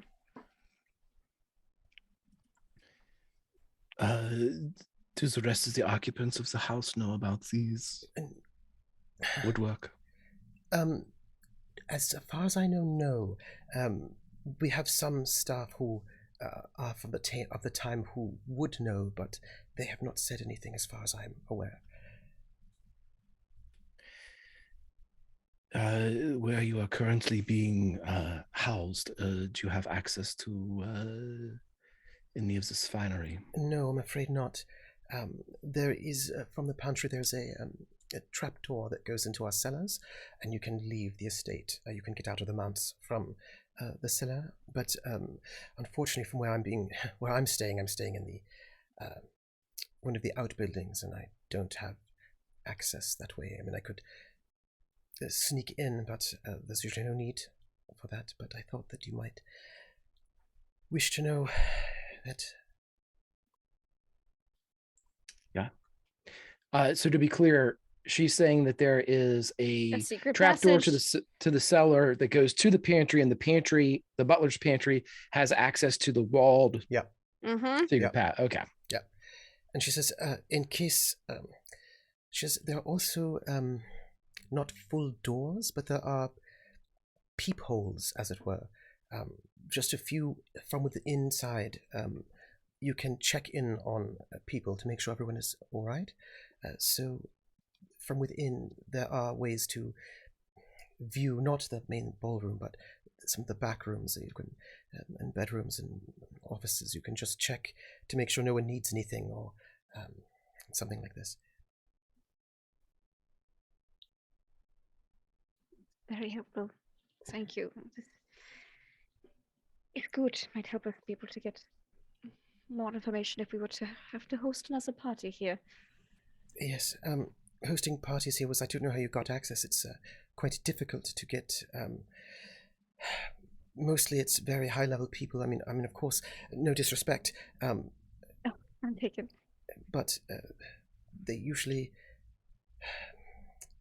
well, when you are Gestapo now, I suppose, which helps. This is mostly the SS and the State Department who use this place much more so than other people. But sometimes the general doesn't normally stay here, but have parties here. But sometimes, but it's mostly high level. The ambassador's been here multiple times. The head of the SS. Knochen has been here multiple times, but this is the go-to place when girding or high-level visiting luminaries come. They often use this place for their meetings. This is one of the places they love to have events when they're doing the art shows and things like that. Sort of out of the way, out of Paris itself. If there are people they don't want in Paris, which is, my understanding has been somewhat volatile, they will bring them out here. So people they want to be safe and items they want to have safe will usually be here, but more connected, I think, to, Nazis is more so than militaries, yes. Anything here at the moment that you know of that they don't want anyone to find out about? I don't know how to say this. They don't seem to me to be very, they don't feel secret in the way that, it's not like they hide things here. It's just that this is a safe place to come.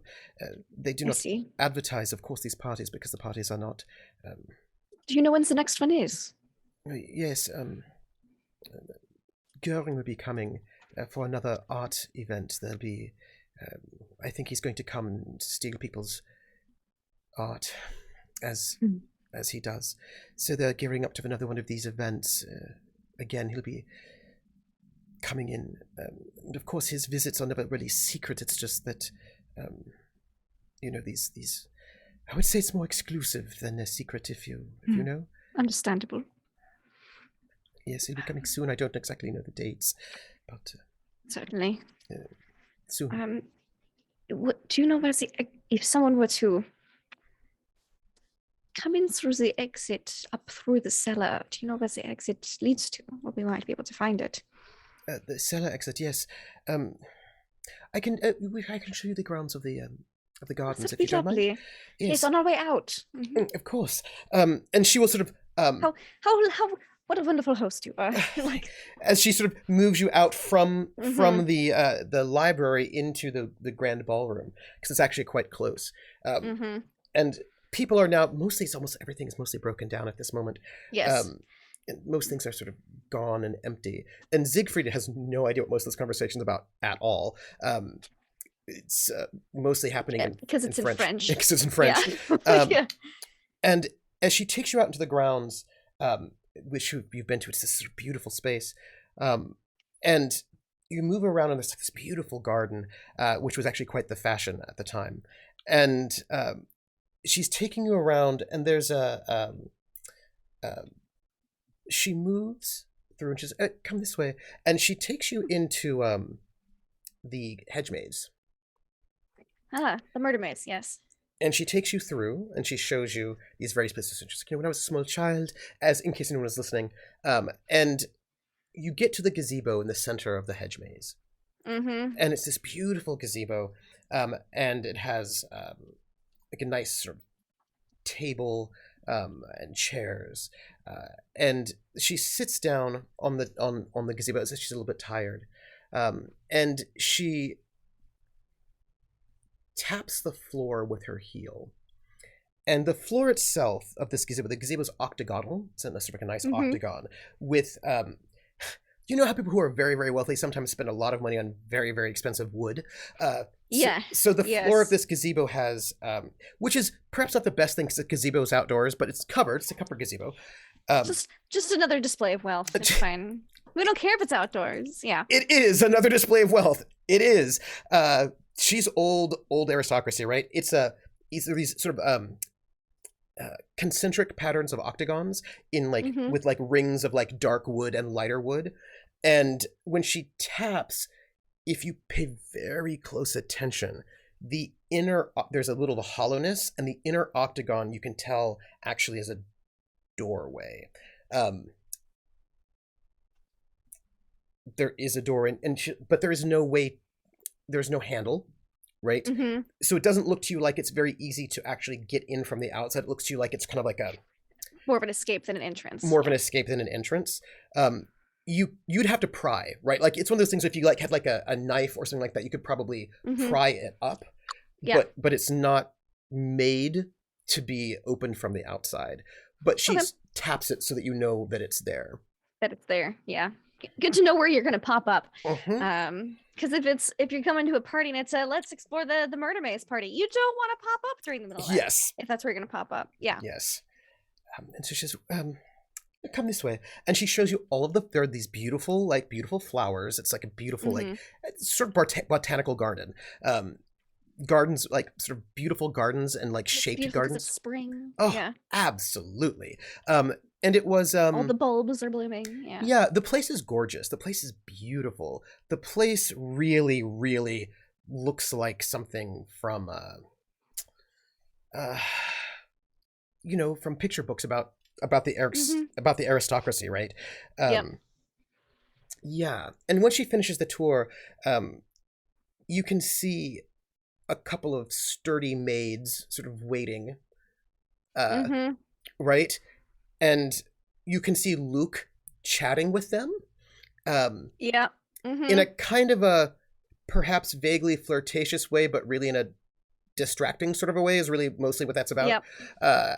And they seem to be like,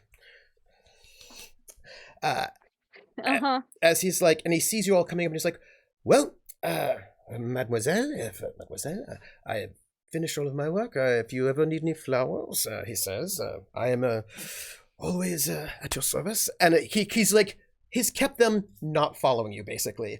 And he sort of picks up his cap, and he heads off to, there's the cart, right? The flower shop's cart. And he heads out, leaving you all basically empty and alone. I'm going to thank you for the tour, Lizette. Seeing that I can't really buy her any more time, we'll make this a quicker goodbye so that she doesn't get in trouble for lingering too long once the tour is over. And just like clasp her hand, give it a sympathetic squeeze, and then the kiss. And she sort of waves, and your car is ready with Clemens Braun and your whole crew.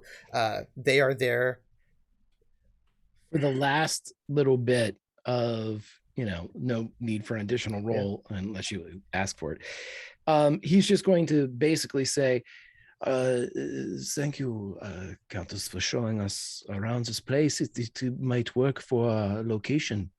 I will talk to you soon. Oh, of course. And I don't know if you have any sort of need for an estate like this for your film, but everyone is speaking about it, and if you do, of course. And then she stops herself because she was about to say, of course I would let you use my home.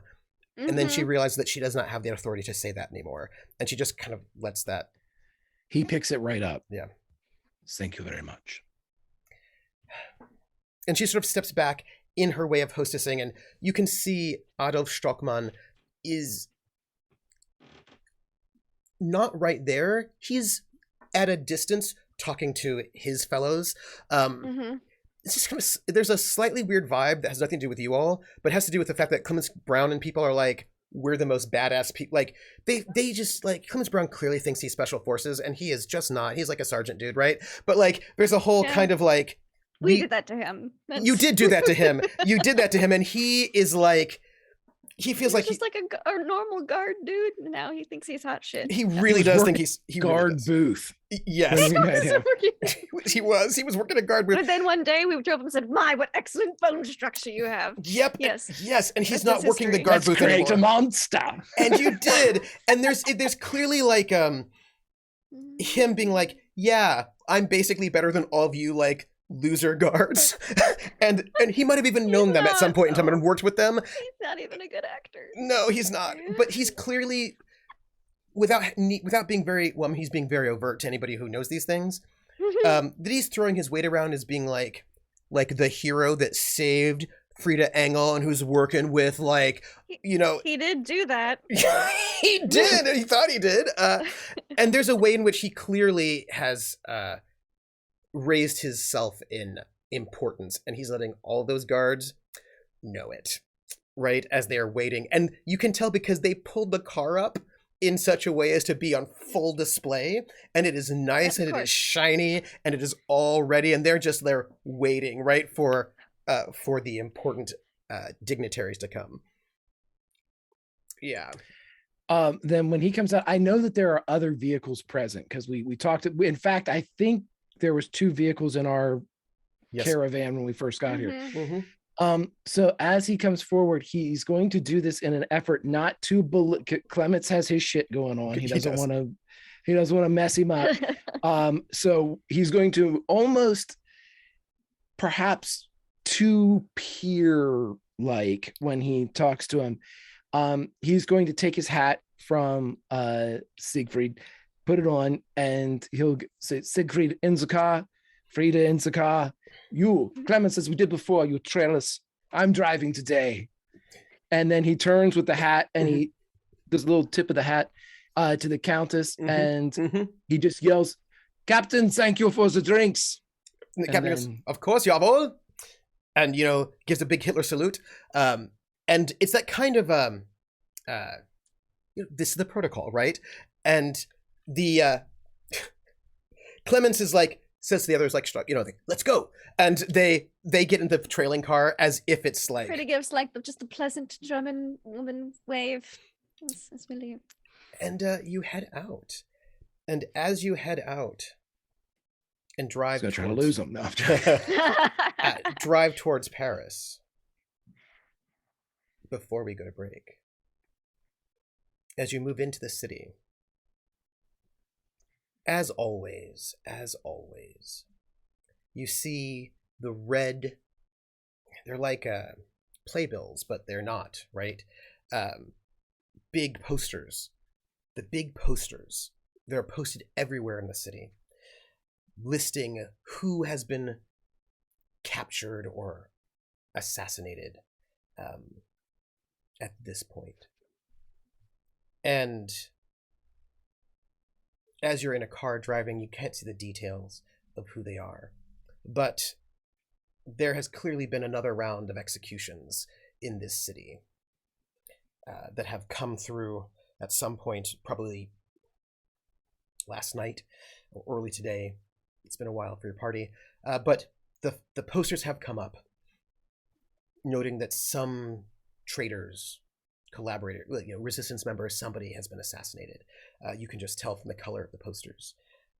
And of course, you see the V for Victory spray painted here and there, posters of propaganda, people moving. Someone's had some victories and somebody's dead. And those are things that you notice as you're driving into Paris, being trailed by Clemence Brown and the boys. Clemence and the boys. And you pass, of course, Luke valiantly riding the cart, bicycling the cart back into town. And as that is happening, as you move into the city, we're going to take a break. As the question of who it was who's been assassinated by the Nazis might linger on your mind, which captured villains today. And for those of you who are not our players, on that list of names is one Englishman codenamed Falstaff, is on that list of executed for being a traitorous spy. List of dead. But that sign our protagonists have not read in great detail just yet. But with that, we're gonna head over to our break. But first, I would like to give a thanks to Drathdeer, who donated $25. Please, thank you for helping this cast. Who says, I won't be able to watch tonight, but I'm looking forward to catching up on this episode later on VOD. Nice. Thank you for the great show, Trooper and crew. Thank you, Drathdeer. Thank you. And Rissa donated 25, who said, so glad to be back online and with my Foxhole fam, because Rissa, who's one of our wonderful mods, had her internet destroyed by like the groundskeeper like was cutting and then cut the wrong things. Yeah. But is back. How dare they? And then Void Smoker, who's done some wonderful fan art along actually with Drathdeer. Both Drathdeer and Void Smoker have done some amazing art, as did Shawl Tales. New stuff, which you can see in our break show, by the way. Donated $50 and said, is Falstaff married? If so, consider this a letter from home. Please rescue the mailman. We shall see. And with that, my friends, we're going to take it to break. You have to go. This is your mission. Stretch, hydrate, and get yourself ready and watch the very last episode of You Can't Do Business with Hitler. Or listen to the very last episode of You Can't Do Business with Hitler. But before you do that, you'll have to listen to our ad from our sponsor, because it is a new month. And so we'll start with our break from our sponsor.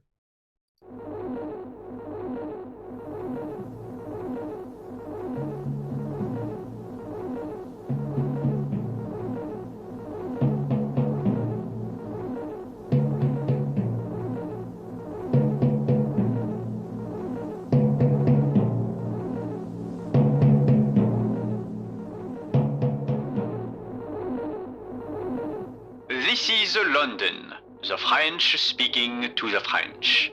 Before we begin, please listen to some personal messages. Gabrielle sends you her regards. The eyes are open. I repeat, the eyes are open. And now, a word from our sponsors. We give a special greetings to the bookkeeper.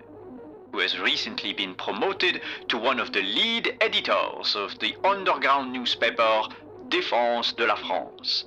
The bookkeeper has been chronicling the triumphs of the resistance and the failures of the occupiers and collaborators for years. Without the dedication of the bookkeeper, the resistance wouldn't be able to have had the successes they've had. Thank you for your continued service, bookkeeper. Vive la résistance!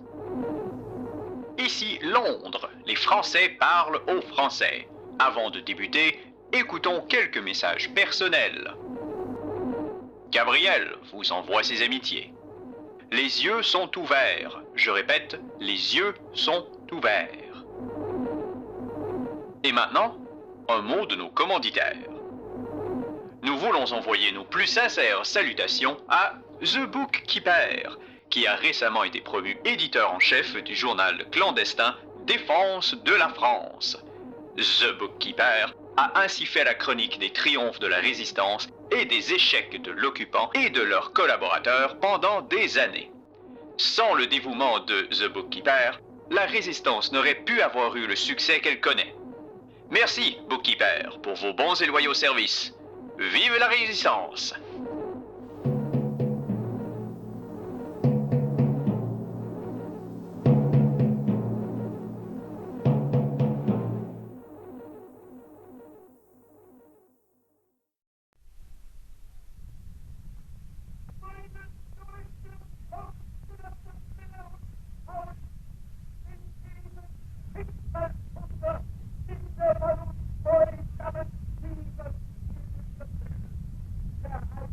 You can't do business with Hitler.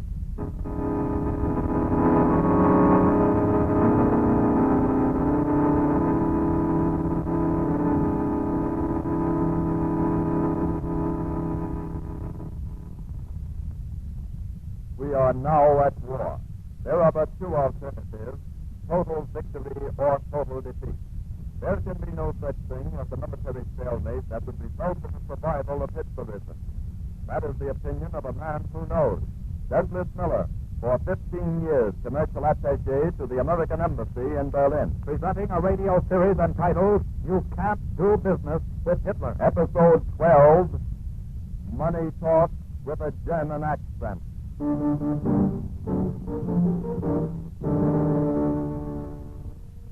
Douglas Miller speaking. Despite the recent anti-Axis hemispheric defense conference in Rio de Janeiro, the Nazi threat to Latin America is still an active menace to the safety of this hemisphere. Not only do Nazi agents operate in this area, but the German population of Latin America, of which there are 3.5 million, form a strong economic bloc. These Germans are not mere traveling salesmen. They own the local drugstores, the haberdashery, the restaurants, and when knit into an active group by the Nazis, they wield enormous power in the form of economic pressure. Of all his weapons, Hitler has used the economic weapon to the greatest advantage. Here's how this method has been made to work in Latin America. Brazil, a place of vast distance, few railroads, few roads. Naturally, in Brazil, as in other South American countries, airplane travel is the most important means of communication. Until recently, German airlines completely dominated the continent. And like giant spiders, the Nazis wove a tight web of crisscrossed air lanes over our helpless neighbors to the south. By doing favors for high government officials, the Nazis gained permission to charter certain airlines utilized mainly for fifth-column work.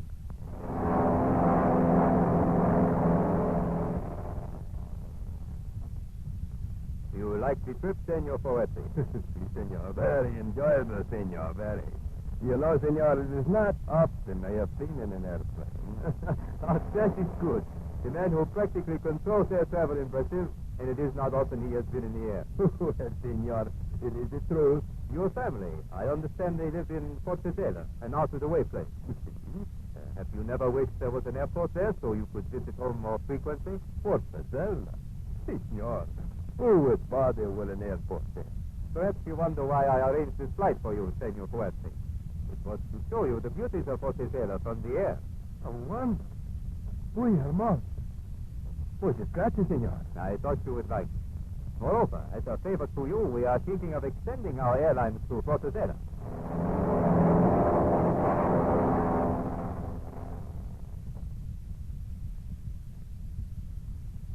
Well, Senor Fuerte did us well by granting extension of our service, eh, Herr Gerling? Yeah. Yesterday's was the 35th round trip between Fortaleza on the coast and Teresina inland. 10 passengers each trip.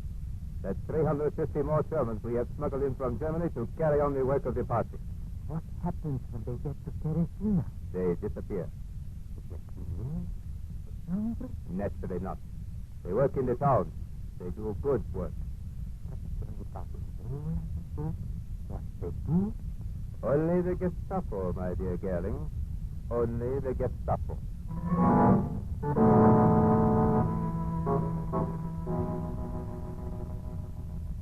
If this story seems far-fetched to you, if you need proof, read the amazing article entitled Wings for the Trojan Horse, printed in the January 1941 issue of the authoritative magazine Foreign Affairs.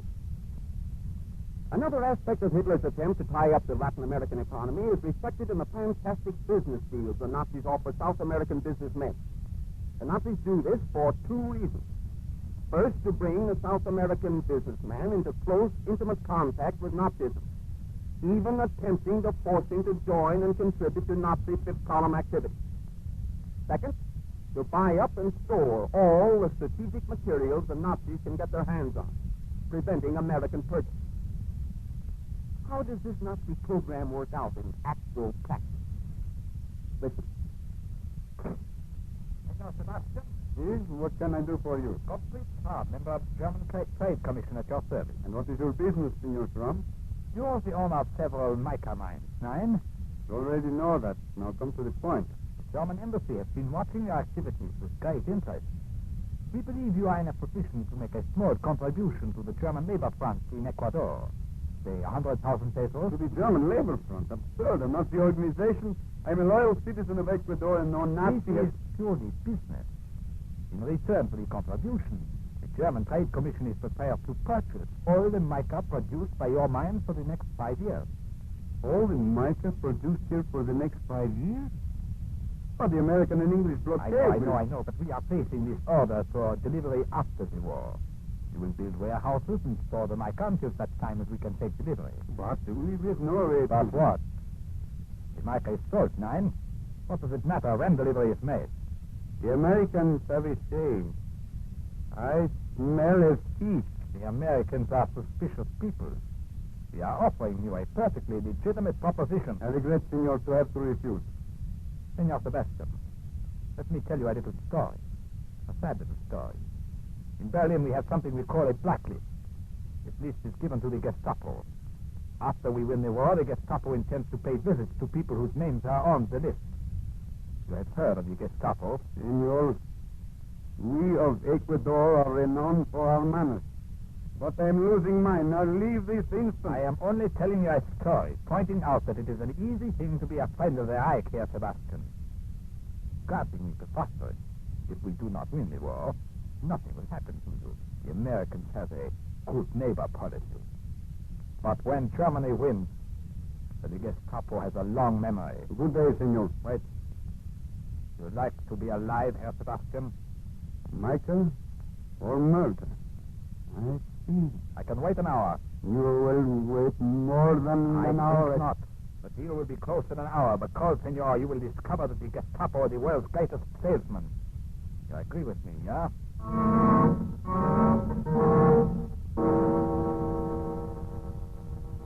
Need proof? Here's a source you can get your hands on at any library.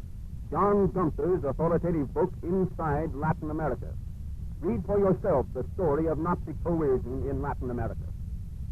The Nazis use their economic power in many other ways. They use the buying power of the 3.5 million Germans in Latin America as a weight over the heads of Latin American businessmen. And because so many Latin American Germans are in business, they form an effective and powerful lobby. For example, in Brazil.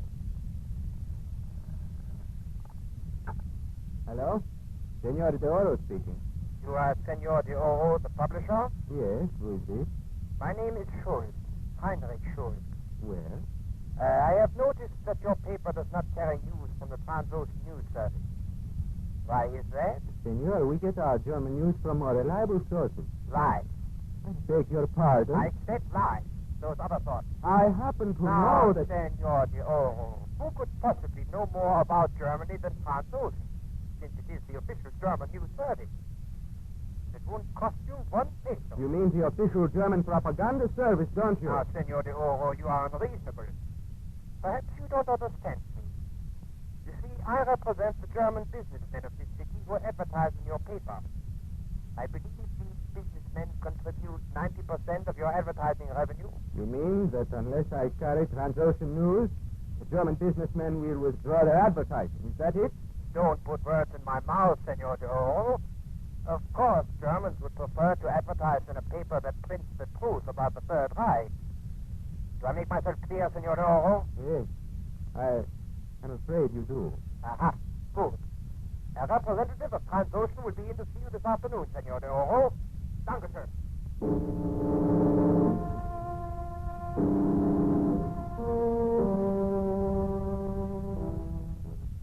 Skeptical? Need proof? Then get hold of a copy of the New York Times for June 27th, 1940, and read this story and others like it for yourself. Since the war broke out, the Nazis haven't been able to slip any of their ships through the blockade. So, to maintain their economic prestige in South America and convince South Americans of this invincibility, they have resorted to all kinds of fantastic dodges. Here's their latest trick. Herr Gomez. Good, I've been expecting you. Buenas tardes, Senor Cruz. It is a remarkable proposition you made me over the telephone. You brought these goods right through the blockade, eh?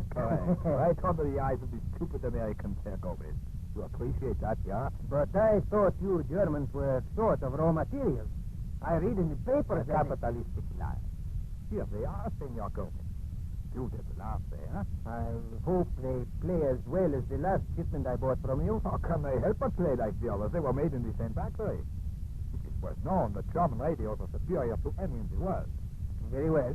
I will take the whole shipment at the price you quoted over the phone.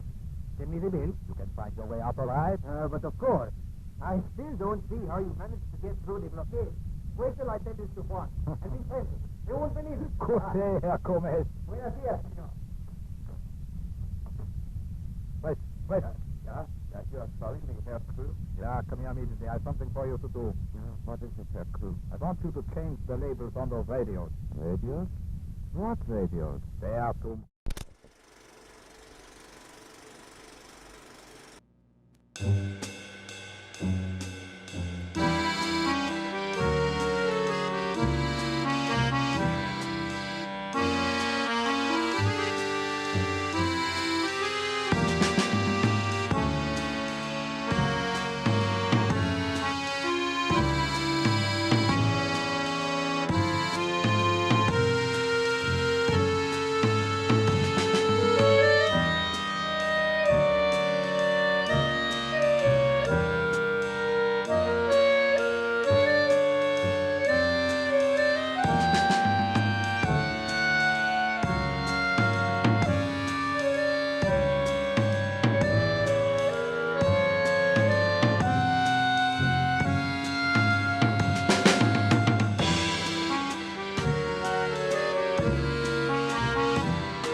Hello, and welcome back to the second part of City of Enlightened Shadow, Episode 9, title to be determined, maybe by you all when we get to the end.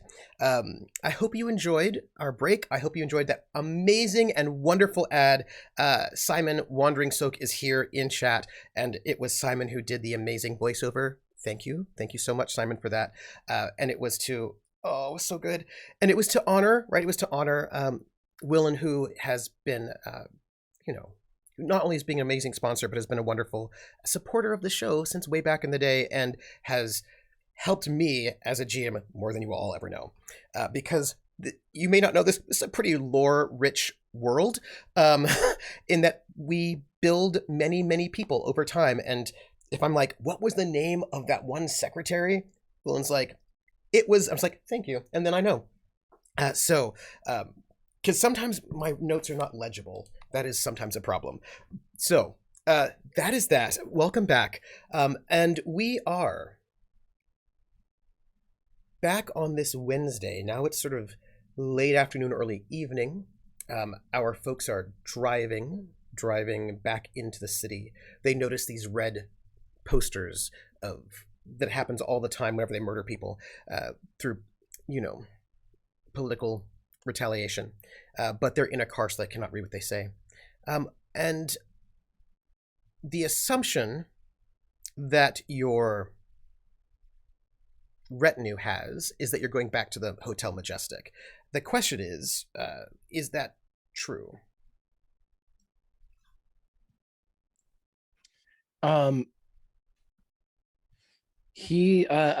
Oscar intends to make a stop at the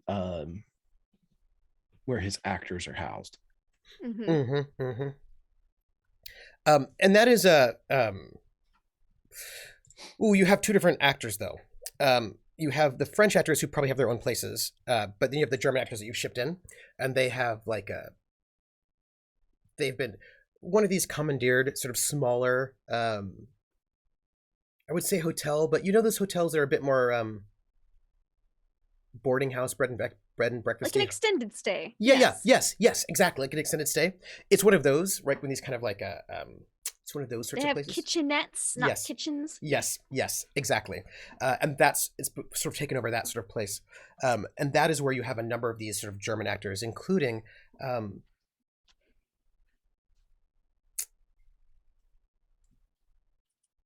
some people who do not know of where their daughter is right now. I'm spending a group fate point. Mm-hmm. That conversation already happened. I'm not having it. That's a flashback. You had it. When? Because it's been several days since that occurred. This was today's Wednesday, and this happened on Monday. Mm-hmm. Then he would have told Jerri Monday, an hour after we ended that session. Okay. You don't have to spend a fate point for it. Not at all. How did it go? I would say this: Jerri is of hardy German stock. As heartbroken as I'm sure she was, Oscar never would have seen it. Yeah. Because she's played by Helen Mirren. You know what I mean? Right. Yes, face claim Helen Mirren. So with that, he is he knows his director. Jerri was Oscar's very first director, taught him many of the ins and outs of the boards and how to carry oneself both on the stage and off. And he knows what she's going through. Yeah. And he knows that she needs a project. Yeah. So he is bringing her a project. So this place, it's nice, and the lads, your lads, and I gotta tell you what, Clemens now has two lads, so they're a trio now. They yeah, it's Schmidt and Casper Brockhaus. Yep, it is Schmidt and Brockhaus, and I gotta tell you, they are 3 peas in a pod. Yes, they are, and they don't have to do guard duty like that anymore. And they look, you guys don't hang out in those spaces, but there's a lot of the cock of the block sort of situation with those three being we're so cool walking down the street. I imagine they have a theme song, but they do not. But there's just a lot of they imagine they have a theme song. They do imagine that very much so, and there's a lot of them feeling pretty good about themselves. And so they are feeling so good about themselves. They tend not to ask a lot of questions. I mean, like, if things were really weird, they probably would, mainly because they just need to make sure that they keep you safe, right? Also, I would suspect, because Holgar is an asshole almost all the time, that no matter how much big dick energy these three think that they have to know in the back of their mind that if Holgar says, "You're fired," that's it. Yes. Yes. Yes. So yes, they're like, there's like, I would just want to note, all the big dick energy is usually when you're not there around other people who sometimes outrank them, but they're like, so there's a phrase that sometimes MPs in the military would say, and it is, when I think about these three, I think about this phrase. So there's a phrase, and it was, "Do not confuse your rank with my authority."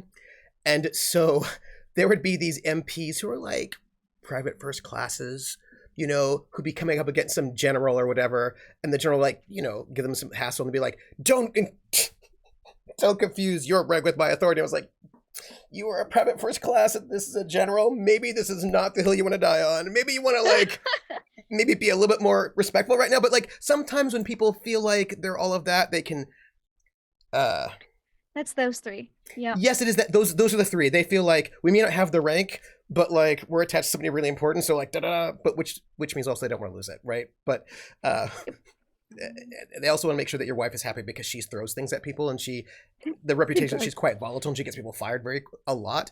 And also Holgar's an asshole, but like they feel like you like them, but they're not quite certain about whether or not Regina does. So like there's a whole sort of a bit of a dance. But that, well, the outcome of that is that generally speaking, they tend to just kind of go with the flow. Yeah. Yeah. They tend to, like, they stick with you because it's their job. But I mean, on the flip side, if the bullets started flying, I'm pretty sure they'd throw themselves in front of Oscar before they did Regina. Yes. So, I mean, I've got that. That is also true. That is also true. And if you got in trouble, they would come and try to rescue you. Like, that's, you know what I mean? Like, they like, yeah. Clements Brown, if you were in trouble and he was told not to rescue, he would rescue you anyway, because you're his dad. See, what I love about all this is that, you know, it was mentioned in chat. Yeah. I know there's a tangent, but this is I'm allowed. Yeah, yes, of course. We were talking about Clements, and Clements was like, yeah, for a couple or like an episode, people were like, oh, they were sympathetic, they liked Clements. Yeah, yeah. The funny thing is, though, in the back of my mind, I always thought Nazi. Clements' defining characteristic, Nazi. And then, you know, handsome, poor actor. You know, it was always 1A was Nazi. Yep. And I love the fact that we had, I didn't love it, it was a horrific scene, but when he went full Nazi and he was hunting people in the streets and loving it. Yep. You know what? It didn't really faze me as a player because I never saw him as anything but Nazi. Yeah. And so, people were talking in chat, you know, what happens? Can we arrange for these guys to get, believe me, as fun as Clements and Schmidt and Brockhouse can be at times and helpful. Oscar has like a kill list, and those three have an interesting ends if Oscar makes it. So. They're also, I mean, this is the tricky dance that this particular crew have to deal with as agents. And everybody always has to deal with this, but they particularly have to deal with this. They have to keep a whole bunch of people very close to them who are very dangerous people who need to not know anything about them, right? And that means that those people are always going to be loose ends. Always going to be loose ends, right? So the precariousness of their covers also means that when they decide to readjust their covers, there are loose ends that probably should be dealt with in some sort of a way. And so I'm interested to find out how that's going to work out.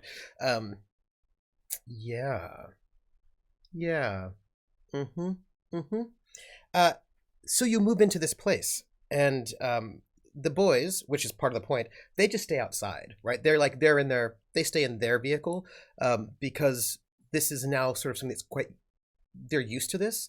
I think probably the first time you went in, they checked out the place to make sure it was safe. But generally speaking, they at this moment feel pretty comfortable. When you come into this place, you'll probably get Braun and Brockhausen up front. They'll probably send Schmidt out to the back to make sure that nobody can like sneak up on you, like sort of like assault the building, just to, you know, keep outer like an outer perimeter of security to keep the place safe. But they don't tend to go into this sort of a building with you because A, there's nobody to impress, and B, you have it, and they don't want to sort of like, you know, bug you. And you know what I mean? Like they're just like, sure, okay. And so they make their post as usual in that very well-oiled machine sort of a way where you know how they behave, and they have certain comfort levels, and this is one of their comfort levels as you all head into the building. Would you like me to come with you, or shall I stay in the car? Oh, no, yeah. And he would extend his hand for her to help her out of the car. Yep. She'll accept that help to get out of the car. And then, of course, he would gesture to Siegfried. And he gets up again, and he gets out, and of course he's looking to see where the whole time everything is like looking to see where they are, and when he can talk, right? He doesn't know when it's okay to talk or not, and he's not been here before, right? So this is again like when you're looking at new places, and sort of like a bit of a trying to take it in, and also like trying to just figure out, try to orient where he is in case bad things happen, you know, where you can hide, that kind of a thing. You can tell that that's on his mind. He would, you know, do the Hogar hi to those that are here because of Hogar's invitation, a more friendly nod to the people that may have been coming with Jerri, you know, as part of her troop. Yeah. Then he'd make his way to Jerry's flat, formerly Jerri and Isolde's flat. Yeah. No, because she had her own place. Mm-hmm.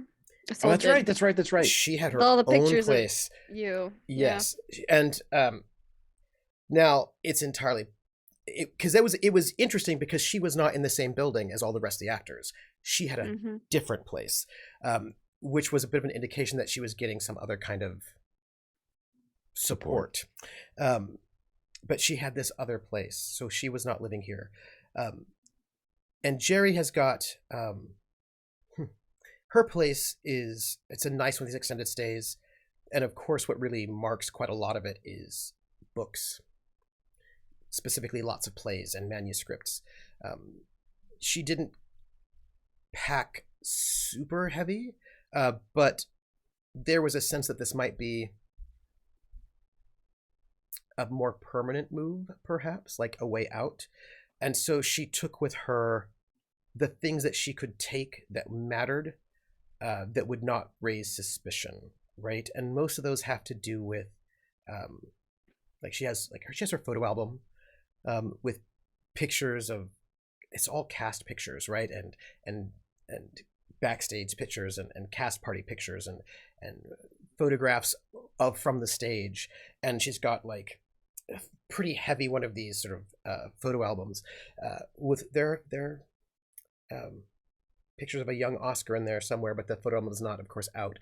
But scripts from plays that she's been in and that she's directed, notes, a lot of professional things, but those professional things are also memories of times and places and families. And some of the rarer things are there. And it's mostly book manuscripts and some personal effects, photographs. When you come in, she smiles and she says, "Oh, come in, of course."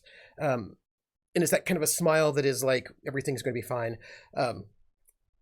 And when you come into this place, you notice that there had been some photographs of Isolde, and they are currently face down. It's as if perhaps it's been a little bit too fresh, that's a bit too painful to see. But those are subtle things that you probably would not pick up unless you have been here before multiple times and you know. And Freida has no idea. Yep. Yes. And she sort of notes this young lad with a bit of a curious look, but she brings you all and shows, in German. Would you all like something to drink? I have orange juice. I'm all right, thank you. Holger? I'm good. This is a boy that needs your help. She leans over to him, and he's not. Freida unknowingly leans it a little bit too, like, finally I get to hear about this lad. And she is not. He's not tall, right? He's not particularly tall. He's probably like 5'5". He looks much younger than he is. He looks 15, 16. He's probably 17, 18. But some of that has to do with malnutrition. But he's not particularly tall. And she sort of leans in. She goes, well, no. Who are you? And he looks up at you, Oscar. Oscar just nods. It's okay. And he says in what is attempting to be German, but is very heavily, it's a lot more Yiddish than it is German, really. Okay. Which you understand. Mm-hmm. He says, my name is Lael. And she sort of leans back when she hears the way he speaks. And she goes, oh, where did you find this one? He switches to French. We were on the train platform, and his brother and he were attempting to escape from them. They caught his brother, killed him.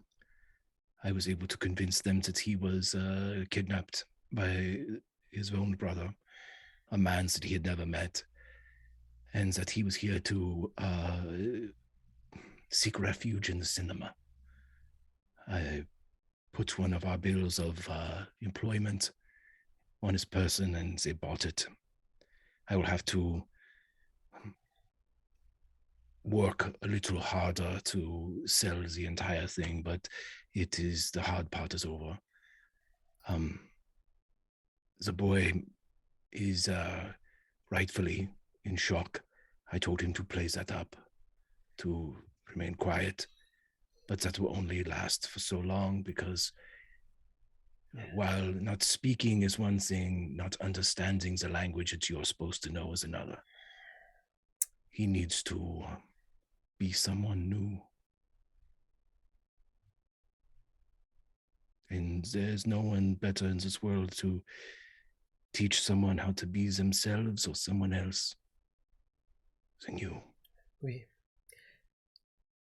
Tell me, I had a thought. The film will be having its premiere soon, and she's speaking in French as well. But her demeanor is very relaxed, so as not to put the boy on edge. Right? There's like there's a kind of a breeziness about her tone, and manner that may not necessarily match the words that she's saying, but if you do not understand the language, you would not be made more alarmed, right, by this conversation. And she says, I was thinking there might be some possibilities if this show were to go on tour, premieres in different places. That might be a way to bring a number of the people who need to perhaps travel. Of course, there'll be a big premiere here in Paris, but if there were a premiere perhaps in Marseille or Lyon, places near a port, a bigger port, we might be able to use that as a way to move people out or get them to a place that'd be easier. Yeah. There's a very important person coming soon to see some of what has been done before it is officially premiered. Oh. So I would imagine the lad should just... And when she says the lad, she sort of gestures to Freida, as if that's who she's talking about. And if the boy starts to get agitated, she'll tell him in Yiddish, like check your pocket. I put some candy inside as well from his pocket. You know, like reassure him, like you'll be, you know, everything's good. Yeah. Mm-hmm.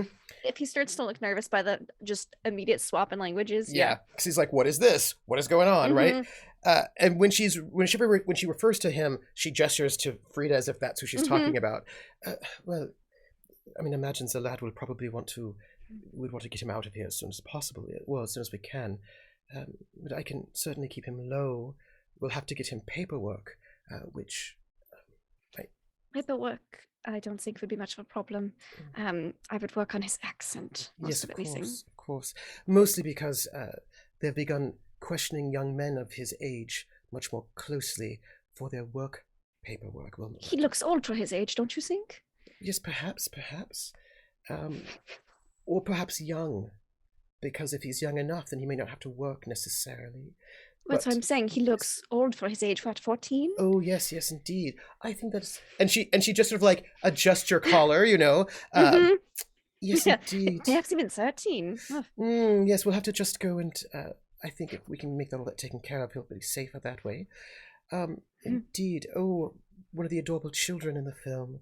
And she sort of just smiles. And she just kind of like looks over at the boy as if she wasn't really thinking about him. And she just kind of smiles at him and sort of like pats him as if he was not the subject of conversation at all. What do you think?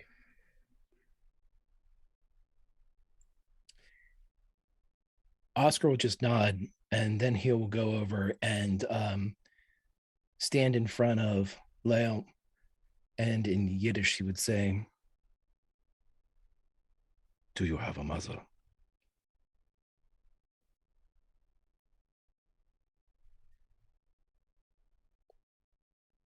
And it was that mix of wanting to say yes and then pausing. I don't know if she's still alive. She made sure my brother and I could get out. You have the next best thing then until she arrives. And he would indicate Jerri. And he leans in. Does she speak? Yeah. Oh. And he turns to her and he says in Yiddish, this nice man, Holga, says that you speak Yiddish. Is that true? And she smiles. Just, yes, it's true. And you can see there is a question on his mind as he looks at all three of you, assessing all three people who have spoken to him in Yiddish. It's a question that he's sort of pondering, but he doesn't know if he should ask. And he looks to see if she's wearing a necklace, which she isn't. Or if it is, it's like a simple chain. And then, of course, he thinks to himself, of course, nobody would be wearing a necklace at this moment, right? Like, it's this kind of trying to figure out, who in this room might also be Jewish, because he doesn't know. But he doesn't say anything because, again, it's a tricky situation, right? In the middle of mass persecution. But you can tell he's looking for people who are like him, right? And trying to assess who is and who isn't. Without still being in that kind of way when you're in shock, you're just looking for like safe places. But the language clearly puts him at ease as he watches all three of you. Jerri says, we're going to have to work on your accent. But it's not hard, you just have to have a good ear. And I imagine you do. Also, you need to eat. And he nods and he nibbles at some of the food that he has in his pocket. And you can tell he starts looking a little bit green. And she's like, And he goes, do you have a toilet? And she goes, oh, yes. And she sort of takes him there. And as soon as she indicates where it is, you can see him rush off and you can hear him start to throw up in the toilet because he ate too much too quickly after having not really eaten for a while, and she goes into the restroom, and she sort of pats his shoulder a little bit, sort of comforting him, and you can see they're in the restroom a little bit as you two are out there in the living room together.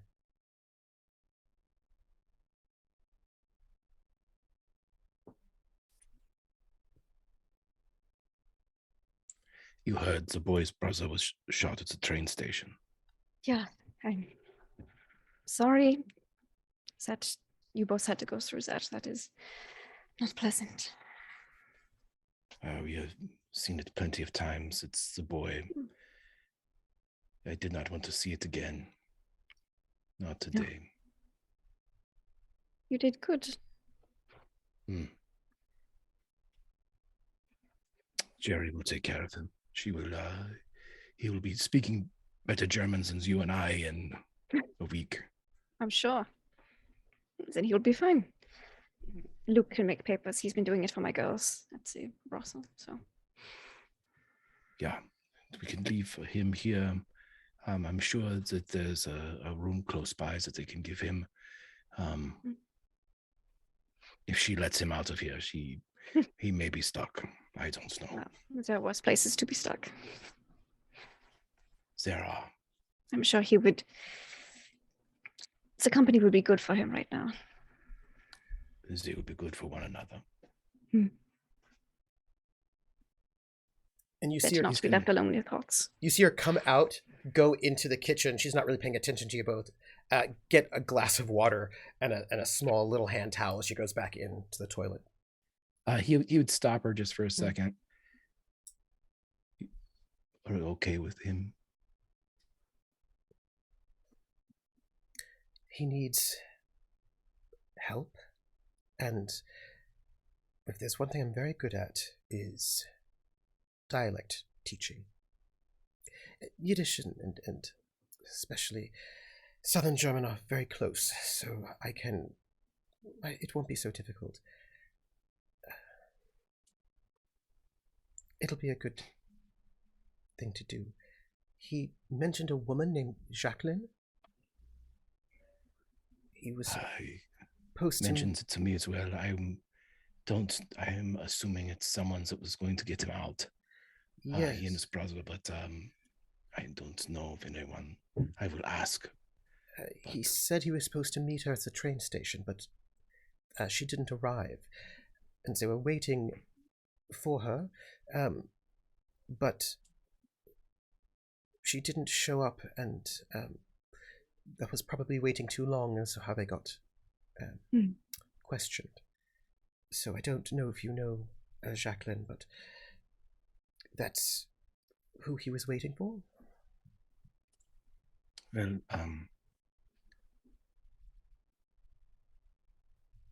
something that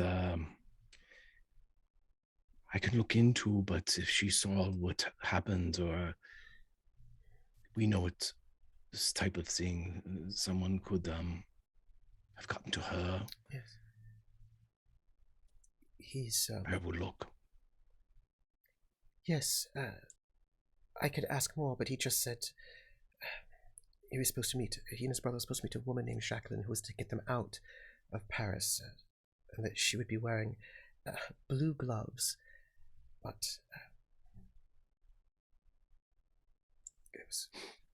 that's all. He says, see if you can find out any more. I will try to see if there's any indication, but there are posters up. That is never a good sign, so. Yes, oh. Yes, we haven't looked at them. We should go and see who's on those posters. But I will take care of the lad, and if Frau Engel, if you would get paperwork for him, that would be good. And you've done such a good job with paperwork for the actors who needed it. Many of them didn't, but some of them did. So thank you. Least I can do. Oscar, Yeah. Could I ask you for a favor? Yeah. I have not been able to bring myself to go to his own apartment, a flat, to pack it up, and I was wondering if, when you had time, you might.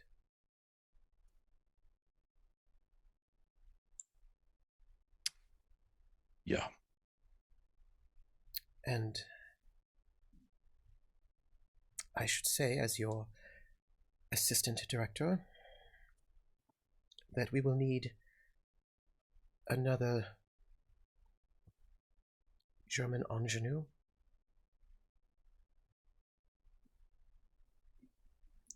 to replace her in the film, unless you want to try to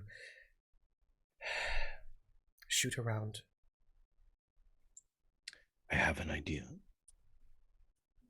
She will stay in the film. Thank you.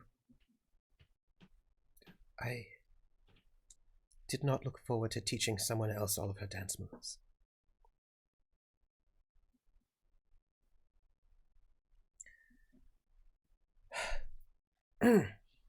Well, Frau Engel, Oscar, if there's, the poor boy. He hugs her. And there's that kind of like... He knows it's not right. He knows he's not supposed to. He knows that it's... But he can't help it. And there's that initial stiffness, right? From somebody who is very much business and serious. And that initial stiffness lasts maybe 2 beats. And then you can feel her shoulders slump just a little bit. And then she just brings her arms up right under yours.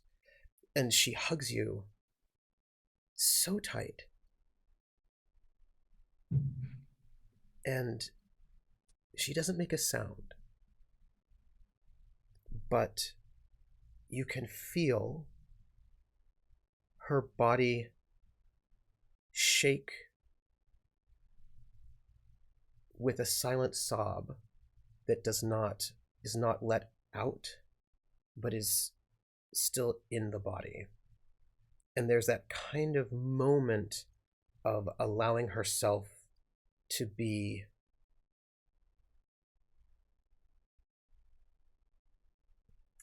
weak is not the right word, but soft, full of grief, right? Not always holding everything together, because the show always must go on, and it's that one moment that she's giving herself to allow herself to not be on, at least not 100%.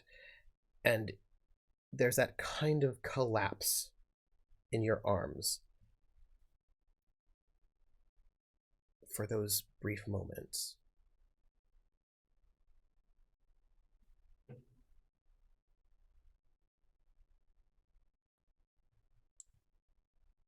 He'll then slowly break it.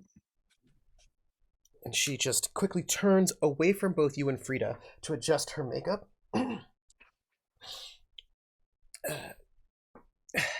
she comes back, and there's like a little pleasant, tight smile. You too. Oh, forgive me so much. How? And she puts her hand on your belly. How is it going?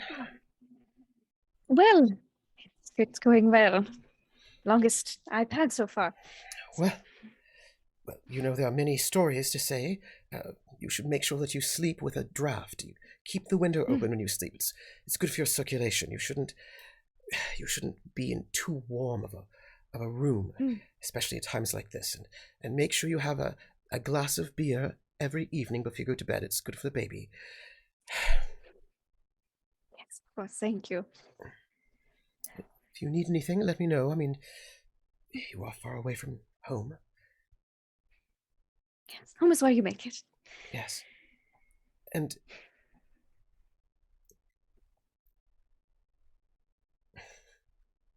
giving birth will be an experience for you, and people will always tell you how it should be, but you're the star of this show, and so don't let anyone tell you how to do your lines. Thank you. Keeps those words in mind. And I will give advice on being a mother another day. Clasp her hand like a genuine thank you. But I'm sure you'll be fine. Sure I will. And this is clearly about a whole other thing, right? As she... Oh yeah, she's like, I'll just have to be, won't I? Yes. And she says, she sort of leans in to give you the kiss on both cheeks. And as she leans in to the other side of you that is away from Oscar. From Oscar, yeah. She just whispers quietly, "Take care of him." And then she leans back and she gets the other side of the kiss. And she'll go, I'll try my best. As if to pick up from the motherhood. Yes. Yes. Mm-hmm. Yep. And she will escort you to the door. And she kind of waits and pauses before she opens. So you can hear Lael still in the bathroom hurling just a little bit. Now it's dry heaves. Yeah. As she's been a few hours, he's at least absorbed some calories. Yes, he has. Yeah. He's got food in his pockets. He can eat that later. Yeah. He should just get more soup, actually, right? Is what she's thinking. The stuff at the party was kind of rich. Yeah. So she's calorie laden. Calorie laden. And she pauses to make sure there isn't anything that you need to say before she opens the door to the world outside. Mm-hmm. Thank you for your hospitality. And she just looks at Oscar one last time. He just nods. You have a good eye. You've learned very well. And she opens the door for you to walk out into the hallway of this place, which is, when you step out into this hallway, I have no idea how you both are feeling at this moment, but mask on. Mask on. But this is a building that is basically housing a bunch of actors who are away from home, many of whom are in that age range where they are having a very good time with their life. I'm sure they are. Oh my goodness. There's a bunch of 18 to 25-year-olds who are all good looking and at the prime of their lives and in she Paris. Remembers that time of her life. Mm-hmm. And great time. There, as you step into the hallway, you can see somebody smacking somebody with a towel, right? And somebody giggling and hand in hand, and it's a group, and then somebody else in the corner practicing their lines. Two people doing one of the dance numbers from the film. It's not a huge hallway, but there are not a lot of common areas, and the common areas are down on the bottom floor where people can come in and out, and this seems a bit more private. So there's a whole bunch of young, happy people being excited. 5-story backstage. Yeah, basically, right? Mm-hmm. Being excited and falling in love and having drama, all of that sort of a thing that is happening as you step out into this hallway. You can see it all unfolding before you. The serious one, you've met them all the types, right? The one who's the go-getter, who's practicing still even though they don't need to. The ones who are less go-getters and are perhaps drinking and having a good time, and it's all of this is sort of happening in this moment as you step out into this hallway, and she shuts the door behind you. He would offer Freida his arm. She would take it. I assume, and I don't want to assume too fully, but I would think that it might be something to the effect of local talent, and then the higher we get in this little place, the more Jerri's people are. Mm-hmm. Well, if that's the case, and if it's, members of the players, my sub-faction basically on this floor. Yep. Which is a good excuse for them to meet with each other, right? Like they've got all these, right? You always need a good excuse to meet with people in your cell so that people aren't suspicious. Hey, want to practice these lines? Yeah. That's exactly right. So there's a lot of spaces for that. Yeah. Then he would look at the player. You said someone was reading lines. Does anybody have like a guitar or? Oh, are you anything? kidding? Yes. This is one of those places that if it were. Are you kidding? If they could. I heard it when I said it, and I'm like, of course. If this were if this were a different place than it is right now, not even a different time, probably people be smoking weed as well. Like there'd be somebody in the corner smoking weed because weed was very big in the 1930s, right? It's just that it's 1942 right now and it's occupied Paris, so it's less not big. Yeah, less big. Yeah. But like this is that moment, right, where they're like, no sack would go unhacky. Yeah, yes, there no sack would go unhacky. It is that moment where, and also I have to say this, for you it's different, but this is Paris, right? This is Paris. This is the city of light and shadow. And this is a place where these young people are here to make a movie. They've been on set. This is amazing. And the German mark is artificially inflated, so they're doing well even as poor artists, right? So this is a kind of an amazing space. And you can tell the differences between those people who are like just really living their full lives, but also they're not back home, right? For some of them really do not want to be back home. So this is like a space of freedom. And then there are some of those players who have some inside knowledge and who are tad bit more serious because they've got a couple other things on their mind. But absolutely, there's an artist with a guitar who's like practicing, probably at this point in time, probably practicing a sort of an Italian love ballad. Right, one of these very Italian, you say? Oh, absolutely, absolutely. I was thinking that too. An Italian love ballad. Like, there's a song that was actually German, but it was supposed to be like it's styled after an Italian love ballad called like "Guitars of Love." It was quite big in the 30s, and it's like this whole like hyper emotional song, Gitarren spielt auf, spielt das Lied meiner Sehnsucht für dich. It's this whole kind of like, oh, guitars, it's please. In German, just Italian themed. It's Italian themed, right? But it's like, it's in German, and it's this whole thing like, oh, guitar, play my song of yearning. And it's this whole like very, very hyper emotional sort of Italian style bel canto love song that was popular just like, a couple years earlier. And he's practicing it. He needs more practice. And he's sitting down against the wall, sort of noodling on it. Yeah. Well, while he's noodling, as they walk by, Oscar's going to not kick him, but brush his foot with his foot. And he is going to slowly spin Freida around and bow to her and offer his hand. And then looks at the guitar player.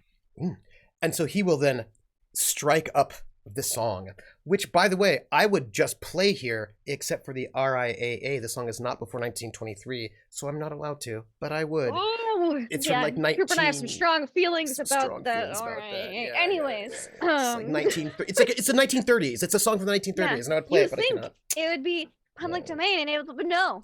Would have been. No. Would have been. Yeah. You know what became public domain like this year? Steamboat Willie? Oh, Disney. Yes, but songs from 1923 and before. Yeah. Because they weren't until now. Anyways, Freida will melt a little bit. Her pleasant mask is just, it's like, just a moment of like, okay. And she will curtsy, not deeply, but curtsy, and then take your hand for the dance. And again, ladies and gentlemen, backstage is a magical place. It is a land unto itself with rules and laws that govern the few wonderful fey creatures that live there. And so with that dance beginning in a springtime in Paris, yes, with people in love or close enough, he would dance down the hallway with Freida. Gitarren spielt auf, spielt das Lied meiner Sehnsucht für dich. In der sternklaren Nacht ist der Liebe erwacht, nach der Frau meiner Träume. Right, and as you dance, your his hair's a little shaggy, you know. Goes and sings you down the hallway, and by the way, that song is so good. It's such a good song, and you make your way down this hallway, which I imagine actually, considering this is Jerri's floor, the hallway's actually probably quite wide, because she has more space. Like, the more important you are, the more space you have in your hallways, it turns out. That's just how it is, yeah. And the less important you are, the more narrow and sad your hallways are, and more poorly lit, actually. And you Poor people don't need lighting or furniture. No. Take that couch somewhere else. And you dance down the hallway. And I think too that as we would go down, because of course the music and the dance would bring out any good souled actor.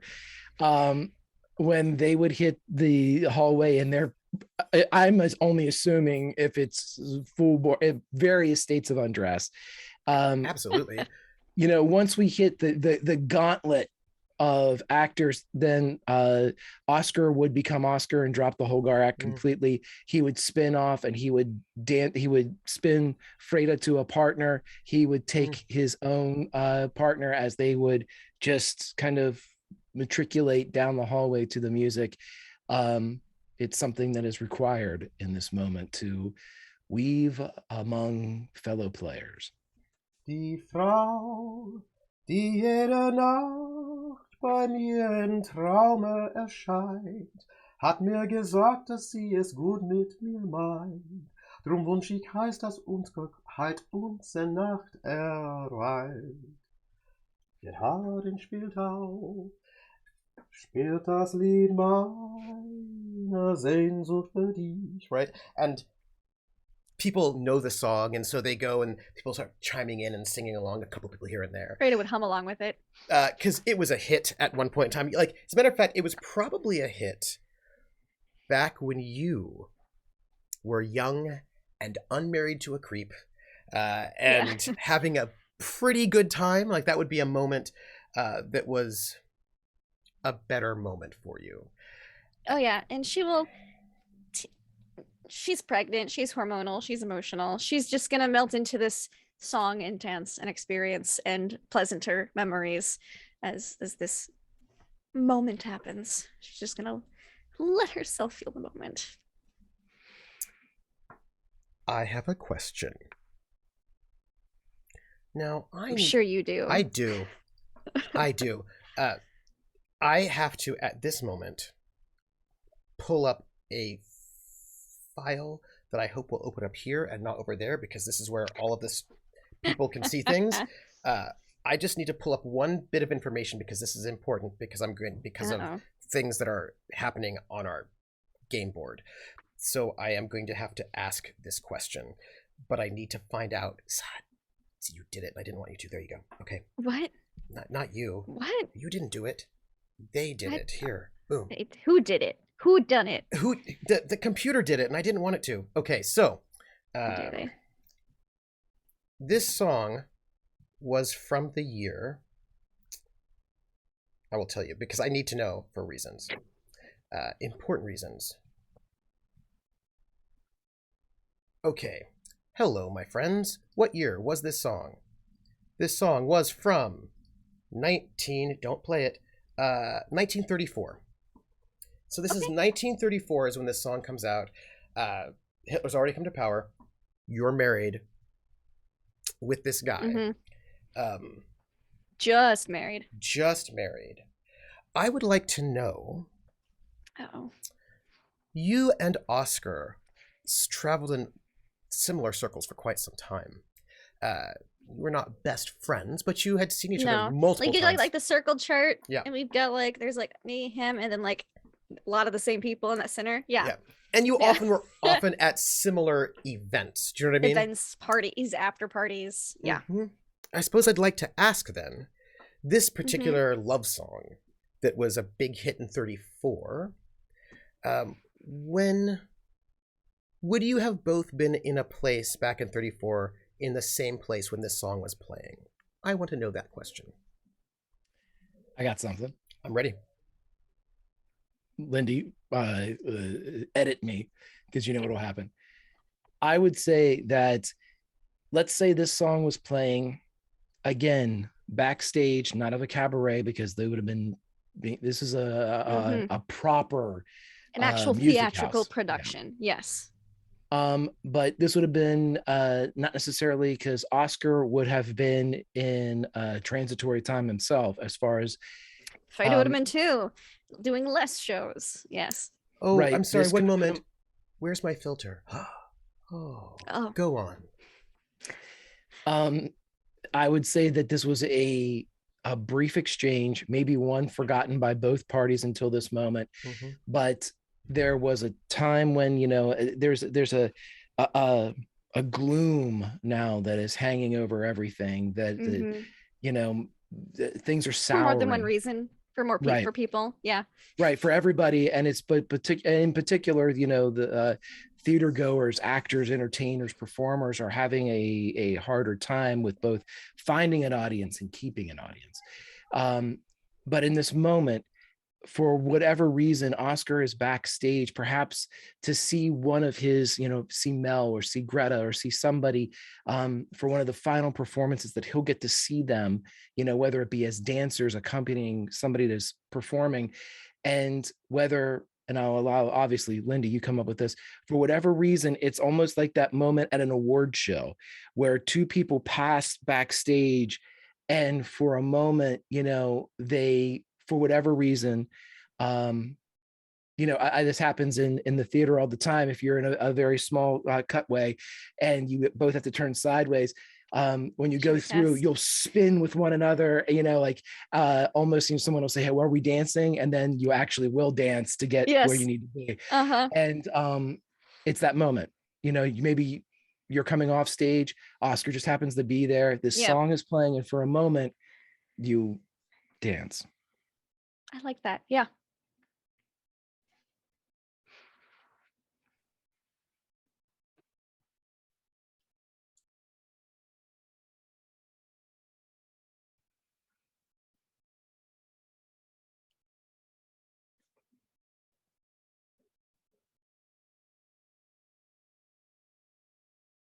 Trooper, they're saying you're muted up. I was muted because I had students out back speaking loudly. And so, right, in this moment, you get to be yourselves at this moment, these selves you hadn't been for a long time, when you're amongst the people who accept you and know you without that sort of artifice, as one of them, right? As a performer, as an artist, as someone who feels deeply and dreams, right? That who has that work ethic and that joy and that passion, that fire, that sort of sensitivity that makes one an artist. And in that moment, with some people laughing and dancing, you get to be those selves that you have not been able to be in that way for a while. Not in that way. Where do you go? You two.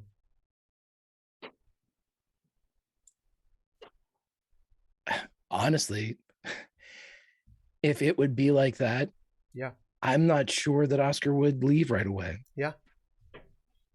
And I mean, I think it's one of those things where, you know, you're going through the evergreens in Narnia and it turns into fur coats and you go, not yet. Yes. And yes. You hang a 180 and head back out. And so I will posit this. In this place, there are probably some alcoves. You know what I mean? Like, you know when you've got like a really nice hallway and doors are in and out, right? I imagine if it's a nicer, like, extended stay type thing, there'd be probably like little public rooms as well. Like, this is the lounge where people can congregate and not be in the way in the hallways or something. Absolutely. And I imagine there's like a really got snacks. Yeah, I imagine the ground floor actually has a really nice sort of lobby, basically, kind of like a, well, not a massively huge lobby, but kind of like a nice sort of what would you call it? Oh, like a receiving room, like Mhm. you know, like a lounge, a receiving lounge, where you would Mhm. have people who are visitors would come and sit Yes. in like the sort of the open space, and like probably that's also where the people who are taking care of this place, like, you know, keys and that kind of stuff, like the Mhm. reception area. But this is an extended stay, so it's not like it's not, doesn't feel super hotel like. But I imagine all that's Mhm. downstairs, but people do not hang out downstairs so much, right? It's in these upper Mhm. spaces, and I imagine there's one of these rooms, which are more they're not really rooms as they are kind of like you know, some of them are more Mhm. rooms like, some of them are a bit more like alcoves. They got like the swingy door, if Yeah. anything. Yes. Yeah. Exactly. Kind of a swinging door, but like very couchy, right? Like sort of like Mhm. couches, maybe Yes. a table. And I imagine you two might find yourself there, and I imagine somebody in this process of madness would have dropped off at your table a bottle of Spanish wine. Maybe not the most expensive bottle of Spanish wine ever, because these are still artists. However, You're talking to the wrong guy if you're looking for expensive wine. that's exactly right. Like a nice, good sort of Wendy knows. cheapish bottle of Spanish wine, and you know, somebody probably would have dropped off a tray of bread and cheese, and you find yourself in a space together, right, where you have sounds just on the other side of that swinging door and merriment. Lindy, stop me whenever I do something that you don't want me to do. In this alcove, then, with the window, he would, because it's a warm day, Yes, right? yes. And it's still, Beautiful so he's warm gonna, spring day. you know, yeah. Before we have all of the laws to keep people from falling out of such windows, he would open the wardrobe windows that I'm sure are on this top floor to help with absolutely. ventilation. And at the what would be like the kind of like the reading nook kind of couch right in front of the I shouldn't say couch, but I should say like That ledge bench, or that kind of bench, like right? Mm-hmm.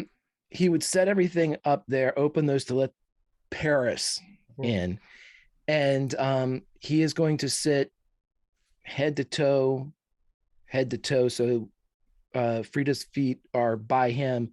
And as they're sitting there, he's going to have the bottle like between the two of them, two glasses set up. But as they're sitting there, he's going to be, and again, stop me because he's going to be rubbing her feet as he's just sitting there.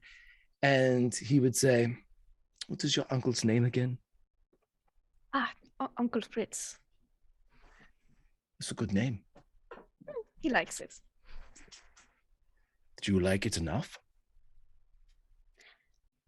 Oh, are we talking about names? I was just saying if you liked your uncle's name or not. I do like his name. It's a good name. He was Fritz, my father was Franz. They are both good to me. What about you? Any uncles? No.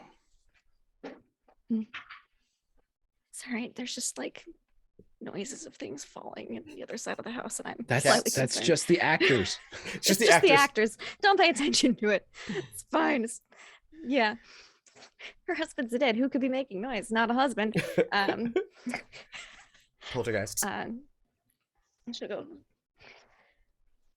Yeah. Sure.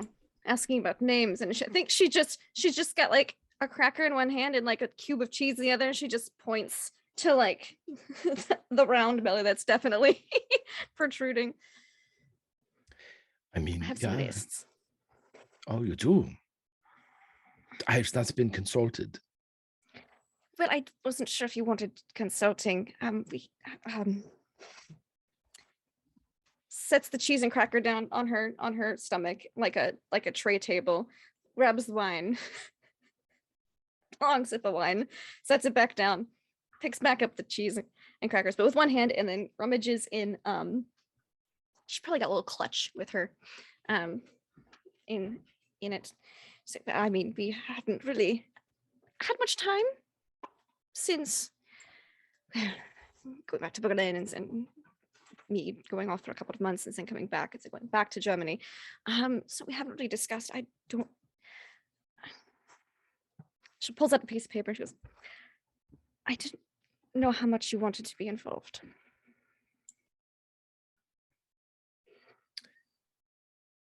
Well, I would like to be consulted on the names, so I would like you to know that my involvement level is as much as you wish it to be. That answer does not look like it helps her out at all. If anything, she looks maybe mildly more frustrated. So then, he would read this. She's not great at hiding her face right now. It's just like takes a nice big bite of cheese and cracker. I was once told by Jerri that for a parent, it is so if you have one child, then it's a fair fight. If you have two, you're outnumbered. So you have three, it's a rout. I was an only child. When you go to battle, I would like you to know that there would need to be at least three of them for you to be outnumbered. Right. She hands him the piece of paper. At this point, too, he's probably wearing like a tank top. Like he has taken off. That Nazi uniform is on the floor. He is in a backstage area, you know? Mm-hmm. Yeah. Whatever cardigan or shawl she has is probably on a chair or table nearby, just so she'd be more comfortable. And she just hands you the piece of paper, and on it is in like some of the names are in pencil, some are in pen, as if like as she's been thinking about names, she's maybe been just jotting them down. So he would start. By the way, I just received a list, everybody, soon, just so you know. This is no bullshit. Right. And look, I'm copying it into the Discord. So please join the Discord so you can follow along with all this. So he would look at the list, and as he kind of sips his wine, his cheap Spanish wine, which sounds delicious. Amazing. Yeah. Right? You know what? I need now cheap Spanish wine somewhere. So Hans, Scud, Fritz, Kurtz, Ganser, Wagner, Johann. I knew a Werner.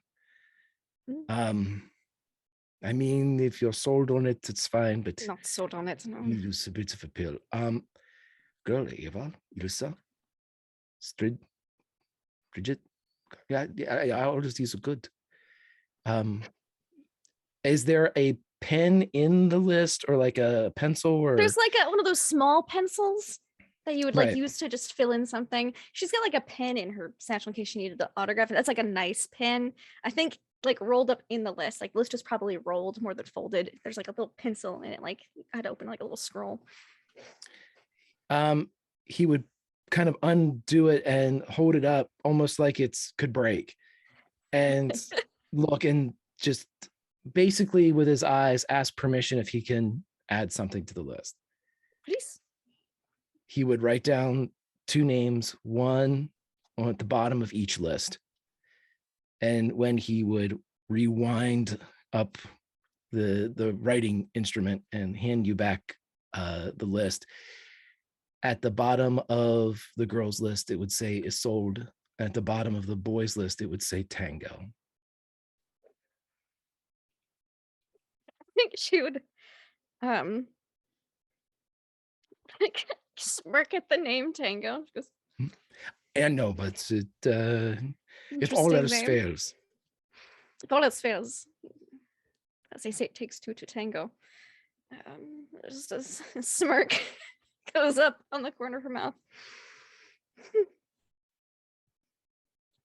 She'll roll it up. I mean, we still have a few months, so if you wish to add any more in that time. I'm not sold on anything yet. Oh, yeah, I wanted to talk to you first. These are good names. Werner is a bit on the, but everything else is good. Yeah, he's a good composer, but That is put a pin in that as well. But like he made a lot of opera. Just grab no, another cheese and cracker. he'd hand it to her. So, where are you going to go after all of this? Are you going to go back to Berlin, or? Don't know. I'm not sure. I don't have. She's gonna think back to how that appointment with the doctor and her uncle went. How did that go, Trooper? Because that's gonna be an important question in her answer of this question here. Filter. I'm going to ask you a question. Yes. Before I open my mouth. Well, I mean, actually, I'm opening my mouth, but you know. To ask the question, yes. Yes. So, I would like to ask you if this is a self-compel or just an innocent question. More of an innocent question, because the answer to this question is going to determine her answer to Greg's wonderful question, Oscar's wonderful question. Well, then let me just put it as a compel hard choices. Okay. Will be the aspect that I'm going to invoke. Mm-hmm. There is a fate point in it for you. Okay. If using hard choices as the aspect, your uncle, beloved uncle Fritz, is dying. Mm-hmm. So what I'm asking you is you get to decide how that conversation with the doctor went, but this is a compel. If you take the fate point, that conversation involves cancer.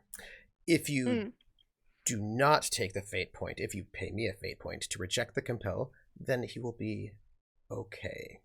I mean, he needs to rest, and he'll be somewhat... Yeah, he needs to rest. That's the story of his life. He won't be dying of cancer, let me put it that way. So tell me. Okay.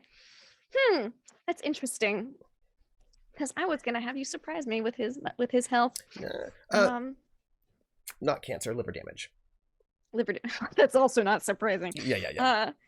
Because, let me tell you, man, a crime boss. Man drinks a lot. Almost like she picked up some habits somewhere sometime along the road. Coping mechanisms from very influential people in her life. Anyways, you know what? Let's give her some more emotional damage. Let's have him be dying. Let's. I will give you a fate point for that. Sure. Here you go. So Thanks. Here you go. You're at 4 fate points. And so for those people who may want to know how these things work, compels are for story complications that are not things that you can get around, right? Like you accept a story complication, and the story complication will be this one, as we are in the past. You are. Fritz is in a room, inside of a room where he's being looked at and examined. An examination room. That's the word. I was like, there's a word for that. There's a word for that. Yep. I need to ask a question about this context. This conversation happened when all of y'all were back in Berlin recently. For the conference. And I want to know if you went to this doctor's appointment with your uncle by yourself, or whether or not anyone went with you. Oh, I think it would have been, because her uncle did not want to have this doctor's appointment. I think it would have been when it was just her and Pritam. Yeah. By themselves in back when Berlin. So after the whole the Leixners had gone back. Yep. After the Leixners had gone back. That would make sense for me timeline wise. He did not want to go to that appointment, and she was like, damn it, you're going. The doctor comes out and goes, I'm so sorry about your loss, Frau Engel. Thank you. Tear. Fake tear. I am afraid to tell you a few things. Yes? Your uncle, his eyes are quite yellow. Mm-hmm. And I'm afraid he has fairly severe liver damage. Right.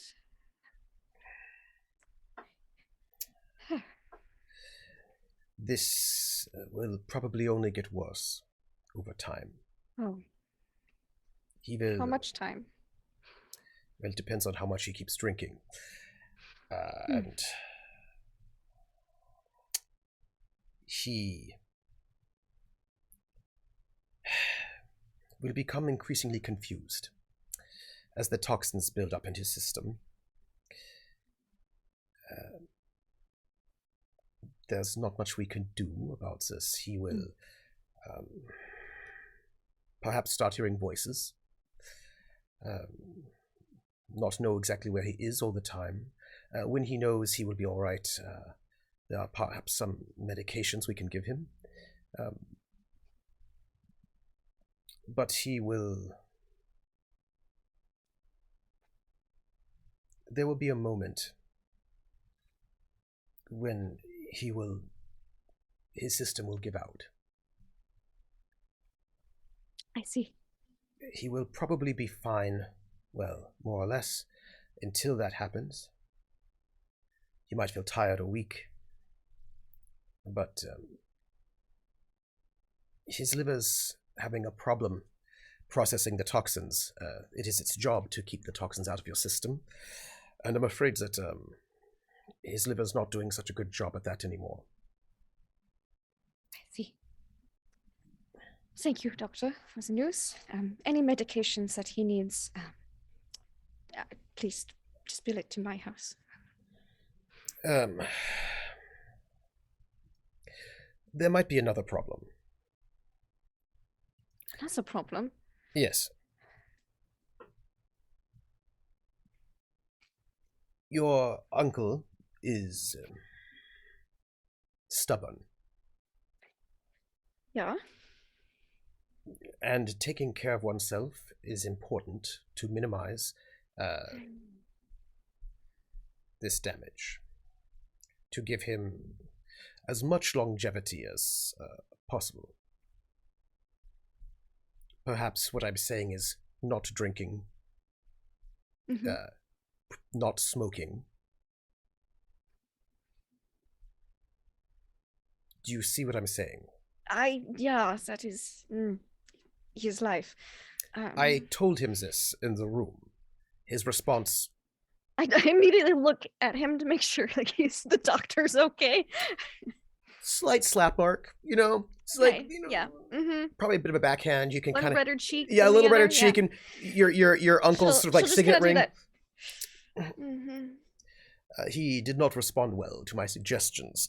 You may wish to try to convince him that...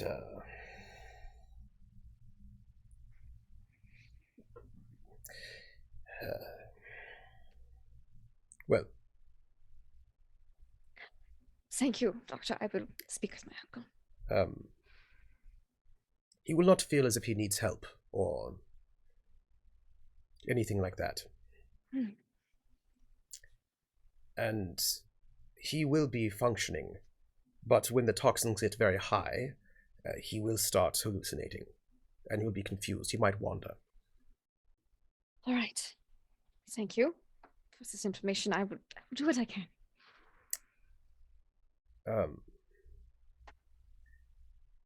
I want to prepare you for what you might have to deal with when he goes. She's thinking, like, what does he know about my uncle's crime boss life stuff? I don't know anything. But he's making some assumptions that your uncle's gonna be living with you. Like Yep. When he goes, it will probably be quite sudden. And he will most likely bleed.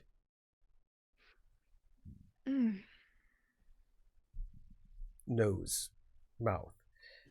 Or he'll just be very confused and be dizzy, not feel well. If these things happen, you should bring him to us immediately, but at that point in time, there's not much we can do. See. Thank you, Doctor. I will take these instructions to heart. And please work your magic. You are very convincing, and I'm sure that he should perhaps cut back on drinking, smoking, and stress. Mm-hmm. We understand he's a salesman, and that can be stressful, but... Quite stressful at times, yeah. But I'll speak with him about it. Good. Maybe retire soon. Oh, that would be good. Though sometimes when people retire, they find themselves more restless. So, something productive. I'm sure. Thank you. All right. Do you need anything from me? Oh, no, I'm quite well, thank you. Good. And again, I'm so sorry for your loss. But if it makes you feel better, your uncle might live some time, if he can take care of himself. Yes. Yes. And he sort of hands you a handkerchief? Yes. She's tearing up. This is... We're like, I can't. That's going to be a bad conversation with my uncle. Yeah. And this doctor is an old school doctor, so his bedside manner is not great. Nope. It's okay. He's a German doctor, too. It's fine. It's just, we're very straightforward people. Yes. Yeah, and so we've unflashback. Freida, sorry, I was lost in thought for a moment. My uncle is not of good health at the moment. Too much drinking and smoking and stress, but he is a crime boss, so these are inevitabilities of his lifestyle at the moment. I don't know how long he has, but I don't think he wants me to be around to see him like that when he has to go. Not like my parents. So I don't know if I will be returning to Berlin at all. He's the only family I have left. I don't know where I am going to go. You all, this group has been a great comfort to me.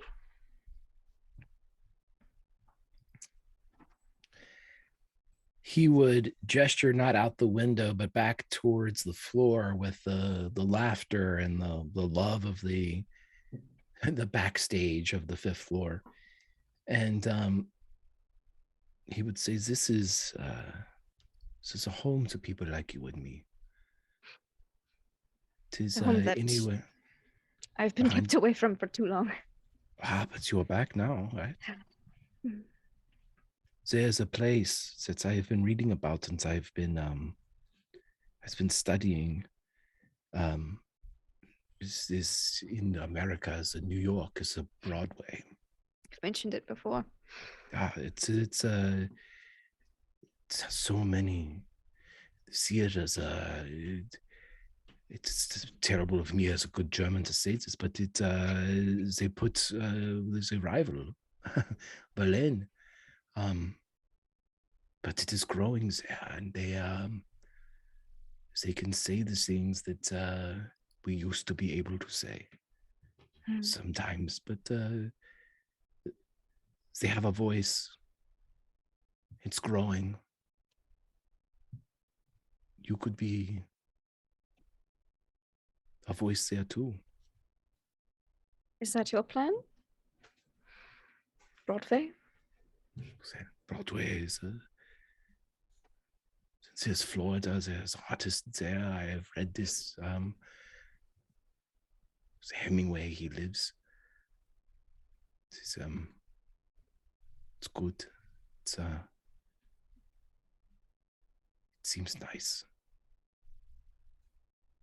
Well, if you wanted to go to New York or Florida, I would not be opposed to going this. Well, see, she would not be coming with me. We would be going together. I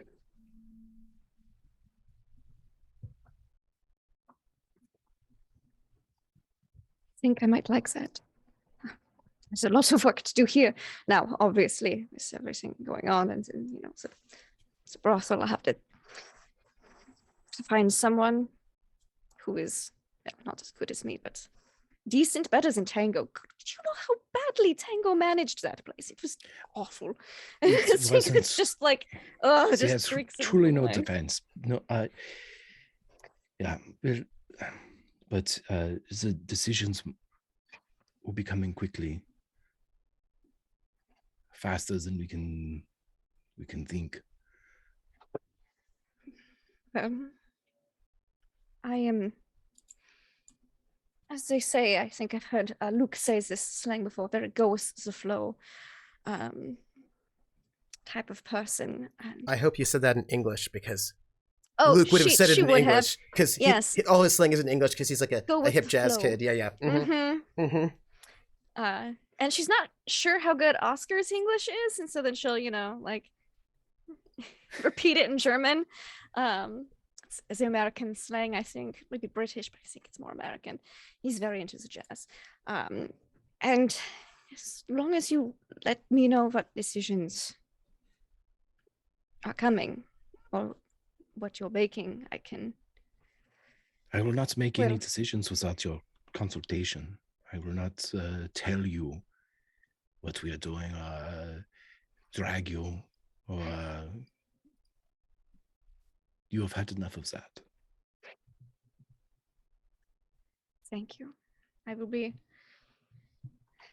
would be good to make decisions with you.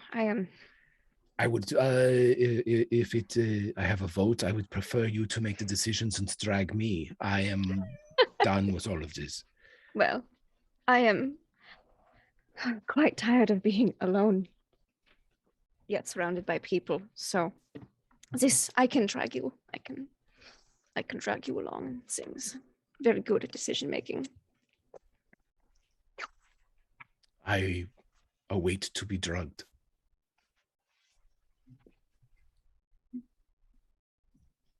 Yeah. And then he would sit there, and as he's continuing to just kind of rotate between feet, he would look out over the city. Swollen, and she is tired. She is very much like into the sofa. She is done. She is melted. She muttered, and she's definitely like, Tracy crackers is good. You know what would be really good? Just sauerkraut and chocolate chips just together. That's absolutely disgusting, but I can see what I can do. It sounds delicious. When we get back to the hotel, I'm ordering. It doesn't sound delicious. I'm here to tell you that if you're sane, it does not sound the right way. They are completely two different tastes. But that's. It just sounds so good. Again, if you are dragging me along, I guess the decision is made. But we get back to the hotel. I mean, this is good, but that's going to really hit the spot. He would look out over the city, and I'm assuming at this point it's sunset or just after. It is. And she seems more relaxed in general after that conversation you guys had. Like it was weighing on her, and she didn't realize or indicate that it was weighing on her, but she seems more like she can breathe now. Yeah. He would look out over it and just, this city is, it's still alive. Of course. Very difficult to kill a city, I imagine. I've seen many of them die. But this one still lives a bit. There's echoes of it. Yes, there's echoes of it in places like Brick Tops. Just an echo. Just a word. Bit of a song. Click of a heel. The city's still alive. It's a good city. Good enough to die in. Yeah. It's a good city, but I hope it doesn't come to that. Worse places to die, but better places to live. I will drink cheap Spanish wine to that. And he lifts it up. And with that toast, as laughter fills the hallways and singing, and somebody there you can hear trying their tap dancing, because there's that routine and there's like the whole tap dance sequence, right? And there's so you've got like people like you've got some people like part of the, because like a big Busby Berkeley, come on now, you need a big Busby Berkeley-esque tap sequence, and so there's like tapping in the background, you can hear it, and you can hear there's probably like 2 or 3 people trying to get their tapping together, right, to get all those lines, and as that is happening down on the street, you've got the lads, right, Clemens Braun and the lads smoking cigarettes, leaning up against the car, laughing about something probably quite gross, but they're relaxed. And then you've got Luke making his way back to the flower shop, picking up one of the flyers off the post and noting it. And I wonder what everyone else is doing in this city at this moment. Lisette in her outbuilding, for once not being yelled at, as Adolf Stockmann seems to be somewhat distracted about other things. He's gonna write a bunch of fanfic in his journal later. He's like, and then people making plans, and that is where we're going to close this session of City of Light and Shadow, episode 9, with such a lovely duo episode. We have one title suggestion, which is La Vie Bohème. Any other suggestions, please feel free to drop them in chat, because after all, I love when y'all give us good title suggestions. So, before we go anywhere, I want to note that we did have bits coming in from Hawkeye. Hawkeye, by the way, Hawkeye and I were both viciously and radically Googling how you would treat massive liver damage in 1942, and it does not. Let me guess, the answer is you don't.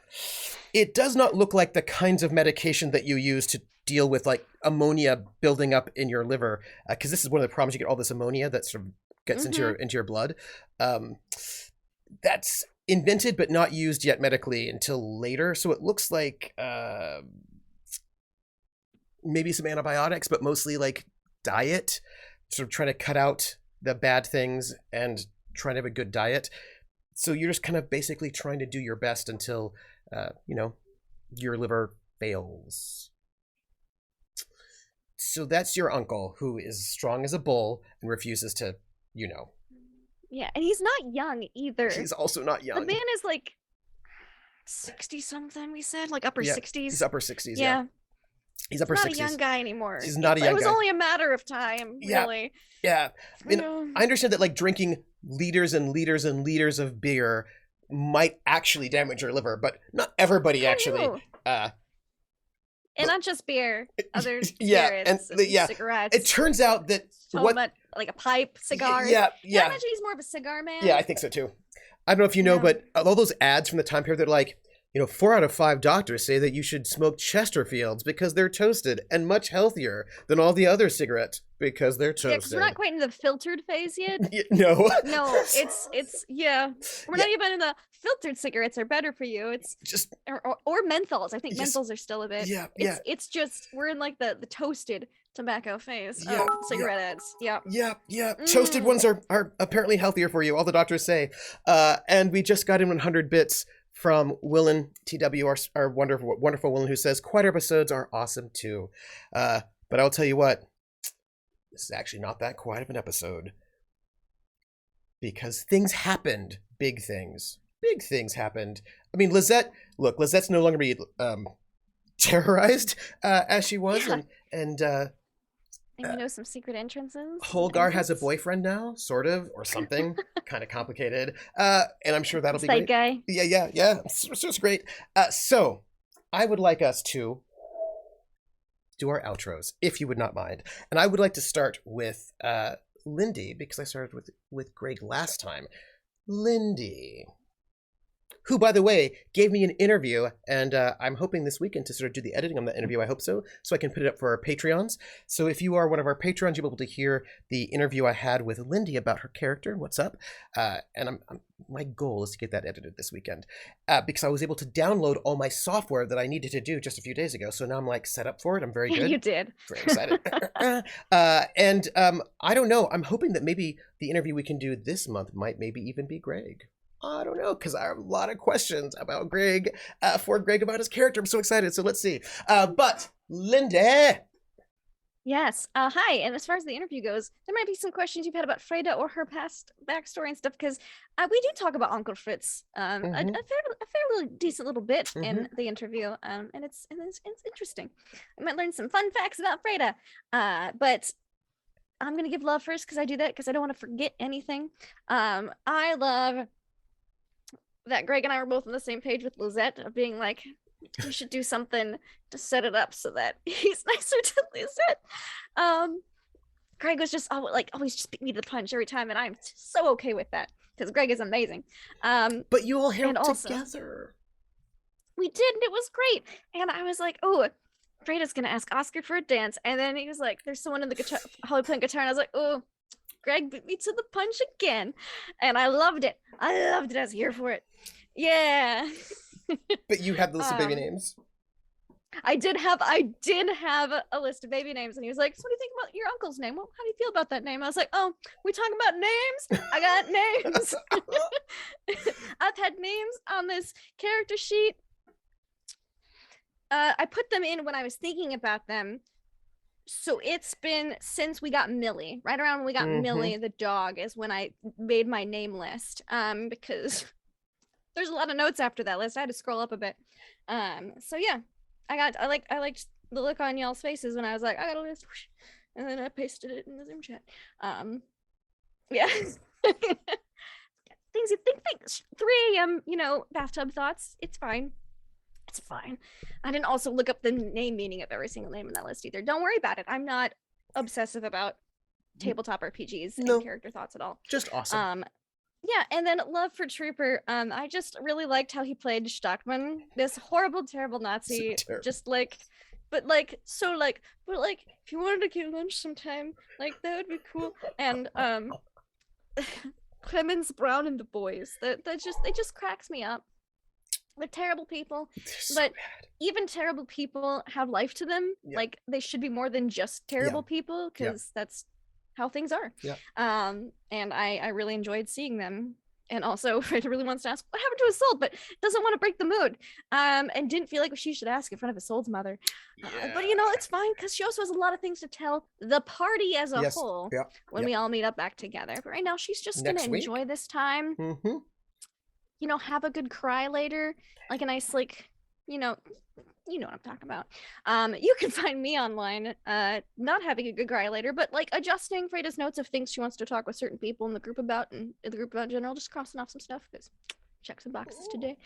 You can also find me on my own channel, Laugh Love Lindy, on Monday night for episode 1 of our new little campaign that we've got going on. It's Innistrad, Fang and Shadow, GM'd by Pope Worldbuild, and I'm very excited. We had our session 0 this past week, and there's going to be a lot of pain. We were like, he was like, anyone got some knives? And some of my fellow players just threw knife blocks at them. One was like, here's the keys to the armory. Just any sharp object, have at it. Maybe have 5 of them. It's fine. And I was just there the whole time, I just want to play a Dampier and have bats because bats are cute. So just tune in for that because it's going to be amazing. I'm so excited. Oh, it's going to be so good. And then on Tuesday for Mr. Ravenloft, where they can neither confirm nor deny the hand of Vecna. It was from a vampire mayor of a town, and are now in Waterdeep, having teleported in, and it's gonna get fun. And then not this Saturday or next Saturday, but the 23rd is our Once a Month Aliens game where we've got chest bursters, and I'm sure it'll be fine. It's gonna be fine. Chest bursters. Like Chest metaphorical? bursters.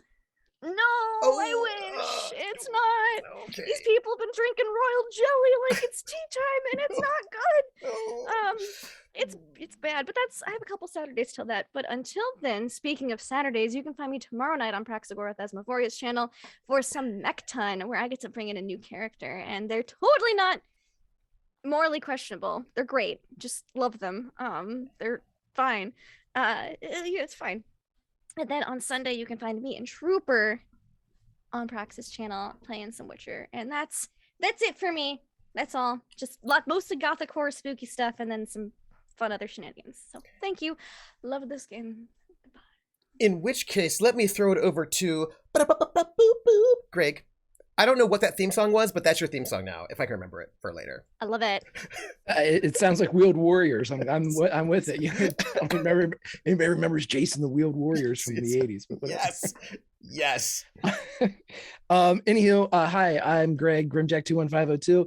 I don't do social media, but you can find me over on the Discord. So if you jump into the non-spoilery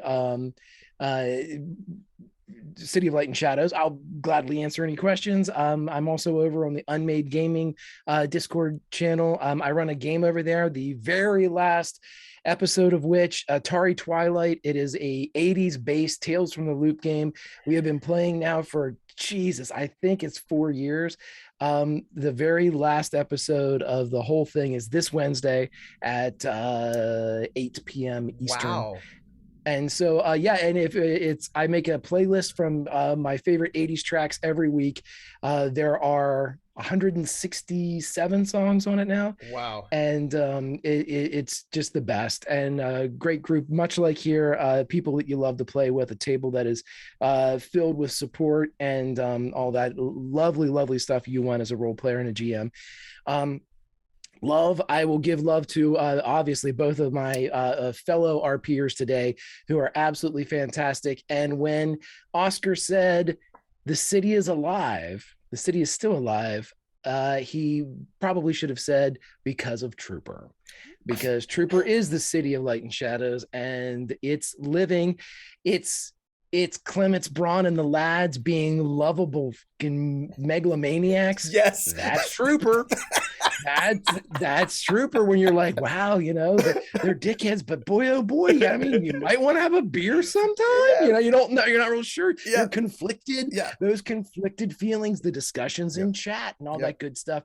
That's Trooper building a world. And Lindy and I joke about it, but Lindy and I have been RPing 5 years now. 5 years. I think this is year 5. This sounds year 5, right. Yeah. Because I've been married for 6 years now. So yeah, year 5 now. As of last month. Right. Yeah, because very first game I ever did on stream was with Lindy. I am still playing with Lindy, and it's not because I'm just having a string of bad luck. Pshaw with all of that. I'm blackmailing him. It's fine. No, I couldn't imagine playing with somebody better for a longer period of time, where I am still surprised by their excellence. I've been on stage with many people many times, and sometimes they'll surprise you and throw out a humdinger of a little improv moment. I get those humdingers and little zingers every time I am on a stream with Lindy. So it is fantastic. It is always fresh, and it is incredibly enjoyable. Everybody here at the Trooper Academic Foxhole channel, chat's amazing. You all are incredibly supportive. I love being around you. I love feeling refreshed at the end of the week by playing such a horrible game most of the time. But man, tonight's was fucking fun, right? I mean, it was just nice and just feet rubbing and dancing. That's what they needed. I mean, I like it quite a bit. I'm sorry. Did somebody say where can we find the playlist? Playlists are over on Spotify, and I tell you what, I will drop a link to one of them in the Discord for Trooper. So I'll put it over in City of Light and Shadow, just if somebody wants to follow some 80s and some good shit. I like it. Some B-sides. Good stuff though. But anywho, I love you all. I can't wait for next week. And thank you for being friends, both in chat, on the screen, and on the YouTubes. And I'm troopersjp.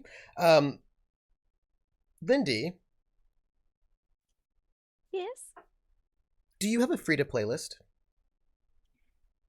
Maybe. Because I know Not you very have long. playlists for other people. It's got 4 songs on it.